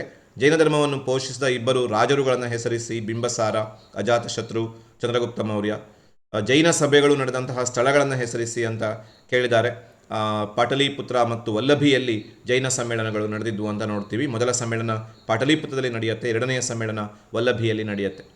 ಇನ್ನು ಮೊದಲ ಜೈನ ಸಭೆ ಎಲ್ಲಿ, ಯಾವಾಗ ನಡೆಯಿತು ಅಂತ ಕೇಳಿದ್ದಾರೆ. ಮೊದಲನೇ ಜೈನ ಸಭೆ ನಡೆದಿದ್ದು ಪಾಟಲಿಪುತ್ರದಲ್ಲಿ ಸಾಮಾನ್ಯ ಶಕ 300ರಲ್ಲಿ ಈ ಸಭೆ ನಡೀತು. ವಲ್ಲಭಿಯಲ್ಲಿ 2ನೇ ಸಭೆ ನಡೀತು 512. ಆದರೆ ಅದು ಸಾಮಾನ್ಯ ಶಕ. ಬಹಳ ವರ್ಷಗಳ ನಂತರ ಈ ಸಮ್ಮೇಳನ ನಡೆದದ್ದನ್ನು ನೀವು ಗಮನಿಸ್ಬೋದು. ಆಮೇಲೆ ಜೈನರ 2 ಪ್ರಮುಖ ಗುಹಾ ದೇವಾಲಯಗಳು. ಇದು ಹೊಸ ಪ್ರಶ್ನೆ, ಕ್ವಶನ್ ಬ್ಯಾಂಕಲ್ಲಿ ಕೇಳಿರುವಂಥ ಪ್ರಶ್ನೆ. ಉದಯಗಿರಿಯ ಹುಲಿಯ ಗುಹೆ ಮತ್ತು ಎಲ್ಲೋರಾದ ಇಂದ್ರ ಸಭಾಗಳ ಬಗ್ಗೆ ನಾವು ಬರಿಬೇಕಾಗತ್ತೆ. ಜೈನರ 2 ಪ್ರಮುಖ ಗುಹಾ ದೇವಾಲಯಗಳನ್ನು ಹೆಸರಿಸಿ ಅನ್ನುವಲ್ಲಿ. ಮುಂದಿನ ಪ್ರಶ್ನೆ, ಈ ಪಾಠದಲ್ಲಿ ಜೈನರ 2 ಪ್ರಮುಖ ಸ್ಮಾರಕಗಳು ಯಾವ್ಯಾವುದು ಅಂತ ಕೇಳಿದ್ದಾರೆ. ಇಲ್ಲಿ ನೀವು ಶ್ರವಣಬೆಳಗೊಳದಲ್ಲಿರುವಂತಹ ಗೊಮ್ಮಟೇಶ್ವರನ ವಿಗ್ರಹ ಬರೀಬೋದು, ಮತ್ತು ಮೂಡಬಿದಲ್ಲಿರುವಂತಹ ಸಹಸ್ರ ಕಂಬಗಳ ಬಸದಿಯನ್ನು ಬರೀಬೋದು. ಮಹಾಪರಿತ್ಯಾಗ ಅಂದರೆ ಏನು ಅನ್ನುವ ಪ್ರಶ್ನೆ ಕೇಳಿದ್ದಾರೆ. ಬುದ್ಧನನ್ನು ಓದಿದಾಗ ನಿಮಗೆ ಖಂಡಿತ ಗೊತ್ತಿರುತ್ತೆ. ತನ್ನ ಮನೆ, ತನ್ನ ಆಸ್ತಿ, ರಾಜ್ಯ, ಮಡದಿ, ಮಕ್ಕಳು ಎಲ್ಲವನ್ನ ಬಿಟ್ಟು ಸಿದ್ಧಾರ್ಥ ದುಃಖದ ಮೂಲವನ್ನು ಕಂಡುಹಿಡಿಯೋದಕ್ಕೆ ಮನೆ ಬಿಟ್ಟು, ತನ್ನ ಅರಮನೆಯನ್ನು ಬಿಟ್ಟು ಹೊರಡ್ತಾನೆ. ಈ ಹೊರಟಂತಹ ಘಟನೆ ಏನಿದೆ ಇದನ್ನೇ ಮಹಾಪರಿತ್ಯಾಗ ಅಂತ ಕರೀತಾರೆ. ಧರ್ಮಚಕ್ರ ಪ್ರವರ್ತನ ಎಂದರೇನು ಅನ್ನುವ ಮುಂದಿನ ಪ್ರಶ್ನೆ ಇದೆ. ಧರ್ಮಚಕ್ರ ಪ್ರವರ್ತನ ಅಂತಂದರೆ ಬುದ್ಧ ಸಿದ್ಧಾರ್ಥ ಜ್ಞಾನೋದಯ ಆದ ಕೂಡಲೇ ಸಾರಾನಾಥದ ಜಿಂಕೆವನದಲ್ಲಿ ತನ್ನ ಮೊದಲ ಬೋಧನೆಯನ್ನು ಕೊಡಲಿಕ್ಕೆ ಆರಂಭಿಸ್ತಾನೆ. ನೀವು ಇಲ್ಲಿ ಗಮನಿಸಬಹುದು ಉತ್ತರವನ್ನು. ಆರಂಭಿಸಿದ ಘಟನೆಯೇ ಧರ್ಮಚಕ್ರ ಪ್ರವರ್ತನ ಅಂತ ಕರೀತಾರೆ. ಬೌದ್ಧ ಧರ್ಮದ ಪ್ರಸಾರಕ್ಕೆ 2 ಮೂಲ ತತ್ವಗಳು: ಬುದ್ಧ, ಸತ್ಯ, ಅಹಿಂಸೆ, ಆಸ್ತೆಯ ಮತ್ತು ಬ್ರಹ್ಮಚರ್ಯ. ಬೌದ್ಧ ಧರ್ಮದ ಪ್ರಸಾರಕ್ಕೆ 2 ಕಾರಣಗಳು: ದೇಶೀಯ ಭಾಷೆಗಳನ್ನು ಬಳಸ್ತಾನೆ ಬುದ್ಧ, ಆಮೇಲೆ ಜನರಾಡುವ ಭಾಷೆಯನ್ನು ಬಳಸ್ತಾನೆ, ಸರಳವಾದಂತಹ ಬೋಧನೆಗಳನ್ನು ಕೊಡ್ತಾನೆ, ಕಥೆಗಳು, ಉಪಕಥೆಗಳ ಮೂಲಕ ಹೇಳ್ತಾನೆ, ಮತ್ತು ಬುದ್ಧನ ಆಕರ್ಷಕ ವ್ಯಕ್ತಿತ್ವ ಇವೆಲ್ಲ ಕಾರಣ ಆಗುತ್ತೆ. ಬೌದ್ಧ ಸಂಘಗಳು ಪ್ರಮುಖ ಪಾತ್ರ ವಹಿಸುತ್ತೆ. 2ನೇ ಬೌದ್ಧ ಮಹಾಸಮ್ಮೇಳನ, ಮೊದಲ ಬೌದ್ಧ ಮಹಾಸಮ್ಮೇಳನ ಎಲ್ಲಿ ನಡೆಯಿತು, 2ನೇ ಮಹಾಸಮ್ಮೇಳನ ಎಲ್ಲಿ ನಡೀತು, 3ನೇದೆಲ್ಲಿ ನಡೀತು, 4ನೇದೆಲ್ಲಿ ನಡೀತು ಅಂತ ಕೇಳಿದ್ದಾರೆ. ಇದನ್ನು ಅನುಕ್ರಮವಾಗಿ ನೆನಪಲ್ಲಿ ಇಟ್ಕೊಂಡ್ಬಿಟ್ರೆ ನಿಮಗೆ ಸುಲಭ ಆಗುತ್ತೆ. ಮೊದಲನೆಯ ಸಮ್ಮೇಳನ ರಾಜಗೃಹದಲ್ಲಿ ನಡೀತು, 2ನೇ ಸಮ್ಮೇಳನ ವೈಶಾಲಿಯಲ್ಲಿ ನಡೀತು, 3ನೇ ಸಮ್ಮೇಳನ ಪಾಟಲಿಪುತ್ರದಲ್ಲಿ ನಡೀತು, 4ನೇ ಸಮ್ಮೇಳನ ಕುಂಡಲವನದಲ್ಲಿ ನಡೀತು. ನೆನಪಿಟ್ಕೊಳ್ಳೋದಕ್ಕೆ ಈಸಿ. ಬುದ್ಧ ಪರಿನಿರ್ವಾಣ ಹೊಂದಿದ 483 ಸಾಮಾನ್ಯ ಶಕ ಪೂರ್ವ ಮೊದಲನೇದು, 100 ವರ್ಷ ಬಿಟ್ಟು 383ರಲ್ಲಿ 2ನೇದು, ಆಮೇಲೆ 250ರಲ್ಲಿ 3ನೇದು. ಇವೆಲ್ಲ ಸಾಮಾನ್ಯ ಶಕ ಪೂರ್ವದಲ್ಲಿ ಹಾಗೂ ಸಾಮಾನ್ಯ ಶಕದಲ್ಲಿ 102 ಕಾಶ್ಮೀರದ ಕುಂಡಲವನದಲ್ಲಿ ನಡೀತು. ಮುಂದುವರೆದು ಬುದ್ಧನ ತಂದೆ ತಾಯಿ ಯಾರು ಅನ್ನುವಂತಹ ಪ್ರಶ್ನೆಯನ್ನು ಕೇಳಿದ್ದಾರೆ. ಮುಂದಿನ ಪ್ರಶ್ನೆಯಲ್ಲಿ ನಾವು ನೋಡ್ತೀವಿ, ಬುದ್ಧನ ತಂದೆ ಶುದ್ಧೋಧನ, ತಾಯಿ ಮಾಯಾದೇವಿ. ಆರ್ಯಸ್ಥಿತಿಗಳಲ್ಲಿ 2, ಪ್ರಾಪಂಚಿಕ ಜೀವನ ದುಃಖಮಯವಾಗಿದೆ, ಆಸೆ ದುಃಖಕ್ಕೆ ಕಾರಣ. ಬೌದ್ಧ ಧರ್ಮಕ್ಕೆ ಆಶ್ರಯ ನೀಡಿದವರು, ಕನ್ಫ್ಯೂಸ್ ಮಾಡ್ಕೋಬೇಡಿ. ಜೈನ ಧರ್ಮಕ್ಕೆ ಆಶ್ರಯ ನೀಡಿದವರು ಅಲ್ಲಿ ಅಜಾತಶತ್ರು, ಬಿಂಬಸಾರ ಮತ್ತು ಚಂದ್ರಗುಪ್ತ ಮೌರ್ಯ ಬರುತ್ತೆ. ಬೌದ್ಧ ಧರ್ಮಕ್ಕೆ ಆಶ್ರಯ ಕೊಟ್ಟವರಲ್ಲಿ ಅಶೋಕ, ಕಾನಿಷ್ಕ ಮತ್ತು ಹರ್ಷವರ್ಧನ ಇವರನ್ನು ಬರೀಬೇಕಾಗತ್ತೆ. ತ್ರಿಪಿಟಕಗಳು: ಸುತ್ತ ಪಿಟಕ, ವಿನಯ ಪಿಟಕ, ಅಭಿಧಮ್ಮ ಪಿಟಕ ಬೌದ್ಧರ ಪವಿತ್ರ ಗ್ರಂಥಗಳು. ಬೌದ್ಧ ಧರ್ಮದ 2 ಪಂಥಗಳು ಮಹಾಯಾನ, ಹೀನಾಯಾನ. ಹಾಗೆ ಜೈನ ಧರ್ಮದ 2 ಪಂಥಗಳು ಶ್ವೇತಾಂಬರ ಮತ್ತು ದಿಗಂಬರ. ಇವಿಷ್ಟನ್ನು ನೀವು ನೋಡ್ಕೋಬೇಕು ಅಲ್ಲಿ. ಇನ್ನು ಅಧ್ಯಾಯ 4.3ಕ್ಕೆ ಬಂದರೆ, ಮೌರ್ಯ ಸಾಮ್ರಾಜ್ಯದ ಬಗ್ಗೆ ಮಾಹಿತಿ ನೀಡುವ ಕೃತಿಗಳು ಯಾವ್ಯಾವುದು: ದೀಪವಂಶ ಮತ್ತು ಮಹಾವಂಶ. ಅರ್ಥಶಾಸ್ತ್ರವನ್ನು ಸಂಶೋಧಿಸಿದವರು ಯಾರು? ಕ್ವಶನ್ ಬ್ಯಾಂಕಲ್ಲಿರೋ ಪ್ರಶ್ನೆ. ಅರ್ಥಶಾಸ್ತ್ರವನ್ನು ಸಂಶೋಧನೆ ಮಾಡಿದವರು ಶ್ಯಾಮಶಾಸ್ತ್ರಿಗಳು ಅಂತ ನೋಡ್ತೀವಿ. 1905ರಲ್ಲಿ ಅದನ್ನು ಶೋಧ ಮಾಡ್ತಾರೆ. 1909ರಲ್ಲಿ ಅದನ್ನು ಪ್ರಕಟಿಸ್ತಾರೆ. ಅಶೋಕನ ಶಿಲಾಶಾಸನಗಳ 2 ಪ್ರಕಾರಗಳನ್ನು ಹೆಸರಿಸಿ ಅಂತ ಕೇಳಿದ್ದಾರೆ. ಶಿಲಾಶಾಸನಗಳಲ್ಲಿ ಪ್ರಧಾನ ಶಿಲಾಶಾಸನಗಳು ಮತ್ತು ಕಿರಿಯ ಶಿಲಾಶಾಸನಗಳು, ಇವುಗಳನ್ನು ನಾವು ಉದಾಹರಿಸ್ಬೋದು. ಆಮೇಲೆ 2 ಪ್ರಾಂತೀಯ ರಾಜಧಾನಿಗಳನ್ನು ಕೇಳಿದ್ದಾರೆ. 4-5 ಪ್ರಾಂತೀಯ ರಾಜಧಾನಿಗಳನ್ನು ನೋಡ್ತೀವಿ. ತಕ್ಷಶಿಲೆ ಅವರ ಪ್ರಾಂತೀಯ ರಾಜಧಾನಿ, ಸ್ವರ್ಣಗಿರಿ, ಆಮೇಲೆ ಉಜ್ಜಯಿನಿ, ತೋಸಾಲಿ, ಹೀಗೆ ಬೇರೆ ಬೇರೆ ಪ್ರಾಂತೀಯ ರಾಜಧಾನಿಗಳನ್ನು ನೋಡ್ತೀವಿ. ಸ್ತೂಪ ಅಂದರೆ ಏನು ಅನ್ನುವ ಪ್ರಶ್ನೆಯನ್ನು ಕೇಳಿದ್ದಾರೆ. ಸಾಮಾನ್ಯವಾಗಿ ಬುದ್ಧನ ಅವಶೇಷಗಳ ಮೇಲೆ ಕಟ್ಟಿದಂತಹ ಗುಮ್ಮಟಾಕೃತಿಯ ರಚನೆಗಳಿಗೆ ನಾವು ಸ್ತೂಪ ಅಂತ ಕರಿತೀವಿ. ಬೌದ್ಧ ಧರ್ಮದ 2 ಪವಿತ್ರ ಕ್ಷೇತ್ರಗಳನ್ನು ಹೆಸರಿಸಿ. ಬೌದ್ಧ ಧರ್ಮದ 2 ಪವಿತ್ರ ಕ್ಷೇತ್ರಗಳು ಲುಂಬಿನಿ, ಸಾರಾನಾಥ, ಆಮೇಲೆ ಗಯಾ, ಆಮೇಲೆ ಕುಶಿನಗರ, ಇವೆಲ್ಲವನ್ನು ಕೂಡ ಏನು ಮಾಡ್ಬೋದು ಹೇಳಿ ಬರೀಬೋದು. ಆಮೇಲೆ ಗೌತಮೀಪುತ್ರ ಶಾತಕರ್ಣಿಯರು ಬಿರುದುಗಳನ್ನು ಕೇಳಿದ್ದಾರೆ. ತ್ರೈಸಮುದ್ರ ತೋಯ ಪೀತವಾಹನ, ಶಕಯವನ ಪಲ್ಲವ ನಿಸೂಧನ, ಇದು ಗೌತಮೀಪುತ್ರ ಶಾತಕರ್ಣಿಯರು ಬಿರುದುಗಳು. ಮೌರ್ಯ ಸಂತತಿಯ ಇತಿಹಾಸ ತಿಳಿಯಲು ನಮಗಿರುವಂತಹ 2 ಆಧಾರಗಳು. ಮೆಗಾಸ್ತನಿಸನ ಇಂಡಿಕಾ ಆಧಾರ ಇದೆ, ಅಶೋಕನ ಶಿಲಾಶಾಸನಗಳಿದ್ದಾವೆ. ಕರ್ನಾಟಕದಲ್ಲಿ ಅಶೋಕನ ಶಾಸನಗಳು ದೊರೆತಂತಹ 2 ಸ್ಥಳಗಳು ಮಸ್ಕಿ ಮತ್ತು ಬ್ರಹ್ಮಗಿರಿ. ಮೌರ್ಯರ ಅವಧಿಯಲ್ಲಿ ಅಸ್ತಿತ್ವದಲ್ಲಿದ್ದ 2 ಬಗೆಯ ನ್ಯಾಯಾಲಯಗಳು, ಧರ್ಮಸ್ಥಯ್ಯ, ಕಂಟಕ ಶೋಧನ ಇದೆ. ಕೌಟಿಲ್ಯ ಯಾರು? ಪ್ರಾಚೀನ ಭಾರತ ರಾಜನೀತಿ ನಿಪುಣ, ಅರ್ಥಶಾಸ್ತ್ರ ಅವನ ಕೃತಿ. ಧರ್ಮ ಮಹಾಮಾತ್ರನ್ನು ನೇಮಿಸಿದವರು ಯಾರು ಅಂತ ಕೇಳಿದರೆ ಅಶೋಕ ಬೌದ್ಧ ಧರ್ಮದ ಪ್ರಚಾರಕ್ಕಾಗಿ ನೇಮಿಸ್ತಾನೆ. ಶಾತವಾಹನರ 2 ಪ್ರಮುಖ ದೊರೆಗಳು ಹಾಲ ಮತ್ತು ಗೌತಮೀಪುತ್ರ ಶಾತಕರ್ಣಿ. ಶಾತವಾಹನರ 2 ವಾಸ್ತುಶಿಲ್ಪ ಕೇಂದ್ರಗಳು ತುಂಬ ಇಂಪಾರ್ಟೆಂಟ್ ಆಗಿರುವಂತಹ ಪ್ರಶ್ನೆಗಳಲ್ಲಿ ಒಂದು ಕಾರ್ಲೆ, ಕನ್ಹೇರಿ ಮತ್ತು ನಾಸಿಕ್ಗಳು ಅಂತ ನಾವು ನೋಡ್ತೀವಿ. ಮುಂದುವರೆದು ನಾವು ಮುಂದಿನ ಒಂದು ಪ್ರಶ್ನೆ, ಮುಂದಿನ ಪಾಠಕ್ಕೆ ಬಂದರೆ 4ನೇ ಅಧ್ಯಾಯದ 5ನೇ ಉಪಘಟಕಕ್ಕೆ ಬಂದರೆ ಸಮುದ್ರಗುಪ್ತ ಆಕ್ರಮಿಸಿಕೊಂಡ 2 ಅರಣ್ಯ ರಾಜ್ಯಗಳು ರೇವಾ ಮತ್ತು ನಾಗಪುರ, ಜಬಲ್ಪುರ, ಇವುಗಳನ್ನೆಲ್ಲ ಆಕ್ರಮಿಸಿಕೊಳ್ತಾನೆ. ಕಾಳಿದಾಸನ 2 ಮಹಾಕಾವ್ಯಗಳನ್ನು ಕೇಳಿದ್ದಾರೆ, ರಘುವಂಶ ಮತ್ತು ಕುಮಾರ ಸಂಭವ. ಕಾಳಿದಾಸನ 2 ನಾಟಕಗಳು, ಅದರಲ್ಲಿ ಶಾಕುಂತಲ, ಮಾಳವಿಕಾಗ್ನಿಮಿತ್ರ, ವಿಕ್ರಮೋರ್ವಶೀಯಂ. ಗುಪ್ತರ 2 ರಾಜಧಾನಿಗಳನ್ನು ಹೆಸರಿಸಿ, ಪಟಲಿಪುತ್ರ ಮತ್ತು ಉಜ್ಜಯಿನಿ. ಗುಪ್ತರ ಕಾಲದ 2 ಕವಿಗಳನ್ನು ಹೆಸರಿಸಿ, ಕಾಳಿದಾಸ, ವಿಶಾಖದತ್ತ, ಭಾರವಿ. ಪಾಹಿಯಾನ್ ಯಾರು? ಚೀನಾ ಪ್ರವಾಸಿಗ. ಬೌದ್ಧ ಧರ್ಮವನ್ನು ಅಧ್ಯಯನ ಮಾಡುವುದಕ್ಕಾಗಿ ಆತ ಭಾರತಕ್ಕೆ ಬಂದ. ಗುಪ್ತರ ಇತಿಹಾಸ ತಿಳಿಯಲು ಸಹಾಯಕವಾಗಿರುವ 2 ಅಂಶಗಳು, ಅದರಲ್ಲಿ ಕಾಳಿದಾಸನ ಬರಹಗಳಿದ್ದಾವೆ, ಅಲಹಾಬಾದ್ ಸ್ತಂಭಶಾಸನ ಇದೆ, ರಾಜಶೇಖರನ ಕಾವ್ಯಮೀಮಾಂಸೆ ಇದೆ. ಸಮುದ್ರಗುಪ್ತನಿಂದ ಸೋಲಿಸಲ್ಪಟ್ಟ 2 ಉತ್ತರ ಭಾರತ ರಾಜರುಗಳು ಅಚ್ಯುತ, ಮಾತಿಲ, ಬಾಲವರ್ಮ, ಬಾಲಸೇನ, ನಾಗದತ್ತ, ಗಣಪತಿ ನಾಗ ಬರಿಬೋದು. ಸಮುದ್ರಗುಪ್ತನಿಂದ ಸೋಲಿಸಲ್ಪಟ್ಟ 2 ದಕ್ಷಿಣ ಭಾರತದ ರಾಜರನ್ನು ಹೆಸರಿಸಿ ಅಂತ ಕೇಳಿದ್ದಾರೆ. ಇಲ್ಲಿ ರಾಜ್ಯಗಳನ್ನಲ್ಲ ರಾಜರ ಹೆಸರನ್ನು ಕೇಳಿದ್ದಾರೆ. ಅಲ್ಲಿ ಮಹೇಂದ್ರ, ಹಸ್ತಿವರ್ಮ, ಹೀಗೆ ಬರೀಬಹುದು. ಒಂದು ವೇಳೆ ರಾಜ್ಯವನ್ನು ಕೇಳಿದಾಗ ನೀವು ಕೋಸಲದ ಮಹೇಂದ್ರ, ಕೋಸಲವನ್ನು ಬರೀಬೇಕು. ವೆಂಗಿಯ ಹಸ್ತಿವರ್ಮ, ಕಂಚಿಯ ವಿಷ್ಣುಗೋಪ, ಈ ಥರ ಬರೀಬೇಕಾಗುತ್ತೆ. ಕಂಚಿ, ವೆಂಗಿ, ಈ ಥರ. ಆಮೇಲೆ ಆರ್ಯಭಟನ 2 ಕೃತಿಗಳು, ಸೂರ್ಯ ಸಿದ್ಧಾಂತ ಮತ್ತು ರೋಮಕ ಸಿದ್ಧಾಂತ, ಆರ್ಯಭಟೀಯಂ. ವರಾಹಮಿಹಿರನ 2 ಕೃತಿಗಳು, ಬೃಹತ್ ಜಾತಕ, ಲಘು ಜಾತಕವನ್ನು ಬರೀತಾನೆ.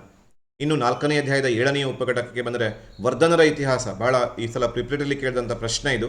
ಬಾಣನ ಹರ್ಷಚರಿತೆ ಮತ್ತು ಹುಯೆನ್ ಸ್ಯಾಂಗನ ಬರಹಗಳು ನಮಗೆ ಸಹಾಯ ಮಾಡುತ್ತೆ. ವರ್ಧನರ ಇತಿಹಾಸವನ್ನು ತಿಳಿಯೋದಕ್ಕೆ ಹರ್ಷವರ್ಧನನ ತಾಮ್ರಪಟ ಕೂಡ ಸಹಾಯ ಮಾಡುತ್ತೆ. ಹರ್ಷವರ್ಧನ ತಂದೆ ತಾಯಿಗಳು ಪ್ರಭಾಕರ ವರ್ಧನ ಮತ್ತು ಯಶೋಮತಿ. ಇಮ್ಮಡಿ ಪುಲಿಕೇಶಿ ನರ್ಮದಾ ನದಿ ಕಾಳಗದಲ್ಲಿ ಹರ್ಷವರ್ಧನನ್ನು ಸೋಲಿಸ್ತಾನೆ. ಸಾಮಾನ್ಯ ಶಕ 634ರಲ್ಲಿ ಯುದ್ಧ ನಡೀತದೆ. ಇದನ್ನು ಕಾಲಾನುಕ್ರಮದಲ್ಲಿ ಬಹಳ ಪ್ರಮುಖವಾಗಿ ಕೇಳಿರೋದನ್ನು ಗಮನಿಸಿ. ಏನಾದರೂ ಈ ನರ್ಮದಾ ನದಿ ಕಾಳಗ ಕಾಲಾನುಕ್ರಮದಲ್ಲಿ ಕೇಳಿದಾಗ ಸಾಮಾನ್ಯವಾಗಿ ಮೊದಲನೆಯ ಘಟನೆ, ಯಾಕೆಂದರೆ ಪ್ರಾಚೀನ ಭಾರತದಿಂದ ಒಂದೇ ಒಂದು ಘಟನೆ ಕೇಳ್ತಾರೆ. ಹರ್ಷವರ್ಧನನ ಯಾವುದಾದ್ರೂ 2 ಸಾಹಿತ್ಯ ಕೃತಿಗಳು, ರತ್ನಾವಳಿ, ನಾಗಾನಂದ, ಪ್ರಿಯದರ್ಶಿಕ. ಕದಂಬರ 2 ವಿದ್ಯಾಕೇಂದ್ರಗಳು, ಅಗ್ರಹಾರಗಳು, ಘಟಿಕಾಸ್ಥಳಗಳು, ಬ್ರಹ್ಮಪುರಿಗಳನ್ನು ಅವರು ವಿದ್ಯಾಕೇಂದ್ರಗಳಾಗಿ ಹೊಂದಿದ್ರು. ಆಮೇಲೆ ಗಂಗರ 2 ಪ್ರಸಿದ್ಧ ವಾಸ್ತುಶಿಲ್ಪ ಕೇಂದ್ರಗಳು, ತಲಕಾಡು, ಶ್ರವಣಬೆಳಗೊಳ, ಮಣ್ಣೆ, ಇವುಗಳನ್ನೆಲ್ಲ ನೀವು ಬರಲಿಕ್ಕಾಗತ್ತೆ. ಸ್ವಲ್ಪ ಗಮನ ಇಟ್ಟು ನೋಡ್ಕೋಬೇಕು. ಕದಂಬರ ಕಾಲದ 2 ವಿದ್ಯಾಕೇಂದ್ರಗಳು, ಇದು ಹೊಸ ಪ್ರಶ್ನೆ. ಬ್ರಹ್ಮಪುರಿಗಳು, ಘಟಿಕಾಸ್ಥಳಗಳು. ಹಾಗೆ ಗಂಗರ ಪ್ರಸಿದ್ಧ ಕಲೆ ಮತ್ತು ವಾಸ್ತುಶಿಲ್ಪದ ಕೇಂದ್ರಗಳು ತಲಕಾಡು ಮತ್ತು ಶ್ರವಣಬೆಳಗೊಳಗಳನ್ನು ನೀವು ಇಲ್ಲಿ ಬರೀಬೋದು. ಮುಂದೆ ಗಂಗರ ಕಾಲದ 2 ಶಿಲಾಶಾಸನಗಳು, ಇದು ಕೂಡ ಹೊಸ ಪ್ರಶ್ನೆ, ಗಮನ ಇಟ್ಟು ನೋಡ್ಕೋಬೇಕು. ದೊಡ್ಡಹುಂಡಿ ಶಾಸನ ಮತ್ತು ಅಟಕೂರು ಶಾಸನ ಅವರ ಒಂದು ಪ್ರಮುಖ ಆಗತ್ತೆ. ಗೊಮ್ಮಟೇಶ್ವರನ ವಿಗ್ರಹ ಪ್ರತಿಷ್ಠಾಪಿಸಿದವರು ಯಾರು, ಎಲ್ಲಿ, ತುಂಬ ಇಂಪಾರ್ಟೆಂಟ್ ಆಗಿರುವಂತಹ ಒಂದು ಕ್ವಶನ್ ಅಂತ ನೋಡ್ತೀವಿ. ಇದನ್ನು ಚಾವುಂಡರಾಯ ಮತ್ತು ಶ್ರವಣಬೆಳಗೊಳ. ಅನೇಕ ಸಲ ಗೊಮ್ಮಟೇಶ್ವರ, ಗೋಳ್ಗುಮ್ಮಟವನ್ನು ಕನ್ಫ್ಯೂಸ್ ಮಾಡ್ಕೋತೀರಿ. ಗೊಮ್ಮಟೇಶ್ವರ, ಚಾವುಂಡರಾಯ, ಶ್ರವಣಬೆಳಗೊಳ. ಗೋಳ್ಗುಮ್ಮಟ ಆದರೆ ಅದು ಬಿಜಾಪುರ, ಮಹಮ್ಮದ್ ಆದಿಲ್ ಶಾ. ಇಮ್ಮಡಿ ಪುಲಿಕೇಶಿಯ 2 ಬಿರುದುಗಳನ್ನು ಹೆಸರಿಸಿ. ದಕ್ಷಿಣ ಪತೇಶ್ವರ, ಪರಮೇಶ್ವರ. ಚಾಲುಕ್ಯರ ಕಾಲದ 2 ಶಾಸನಗಳನ್ನು ಹೆಸರಿಸಿ. ಹೊಸ ಪ್ರಶ್ನೆ. ಐಹೊಳೆ ಶಾಸನ ಇದೆ, ಬಾದಾಮಿ ಶಾಸನ ಇದೆ, ಮಹಾಕೂಟ ಸ್ತಂಭ ಶಾಸನ ಇದೆ. ಚಾಲುಕ್ಯರ ವಾಸ್ತುಶಿಲ್ಪದ 2 ಪ್ರಮುಖ ಲಕ್ಷಣಗಳನ್ನು ತಿಳಿಸಿ. ಕುದುರೆ ಲಾಳಾಕೃತಿ ತಳವಿನ್ಯಾಸ, ಚಿಕ್ಕ ತಳವಿನ್ಯಾಸ, ಏಕಕೂಟ, ದ್ವಿಕೂಟ, ತ್ರಿಕೂಟ ದೇವಾಲಯಗಳು, ಪಿರಾಮಿಡ್ನ ಆಕೃತಿಯ ಗೋಪುರ, ಇವೆಲ್ಲವನ್ನು ಬರೀಬಹುದು. ಚಾಲುಕ್ಯರ ಕಲೆ ಮತ್ತು ವಾಸ್ತುಶಿಲ್ಪದ ಕೇಂದ್ರಗಳು ಪ್ರಮುಖವಾದಂತಹ ಒಂದು ಪ್ರಶ್ನೆ. ಬಾದಾಮಿ, ಐಹೊಳೆ ಮತ್ತು ಪಟ್ಟದಕಲ್ಲು. ಪಲ್ಲವರ 2 ಪ್ರಮುಖ ವಾಸ್ತುಶಿಲ್ಪ ಕೇಂದ್ರಗಳು ಕಂಚಿ ಮತ್ತು ಮಹಾಬಲಿಪುರಂಗಳನ್ನು ಹೆಸರಿಸಬೇಕು. ಪ್ರಾಚೀನ ಭಾರತದ ಕೊನೆಯ ಒಂದು ಪಾಠ, 4ನೇ ಅಧ್ಯಾಯದ 9ನೇ ಉಪಘಟಕ. ವಿಕ್ರಮ ಶಕವನ್ನ ಯಾರು ಯಾವಾಗ ಆರಂಭಿಸಿದರು?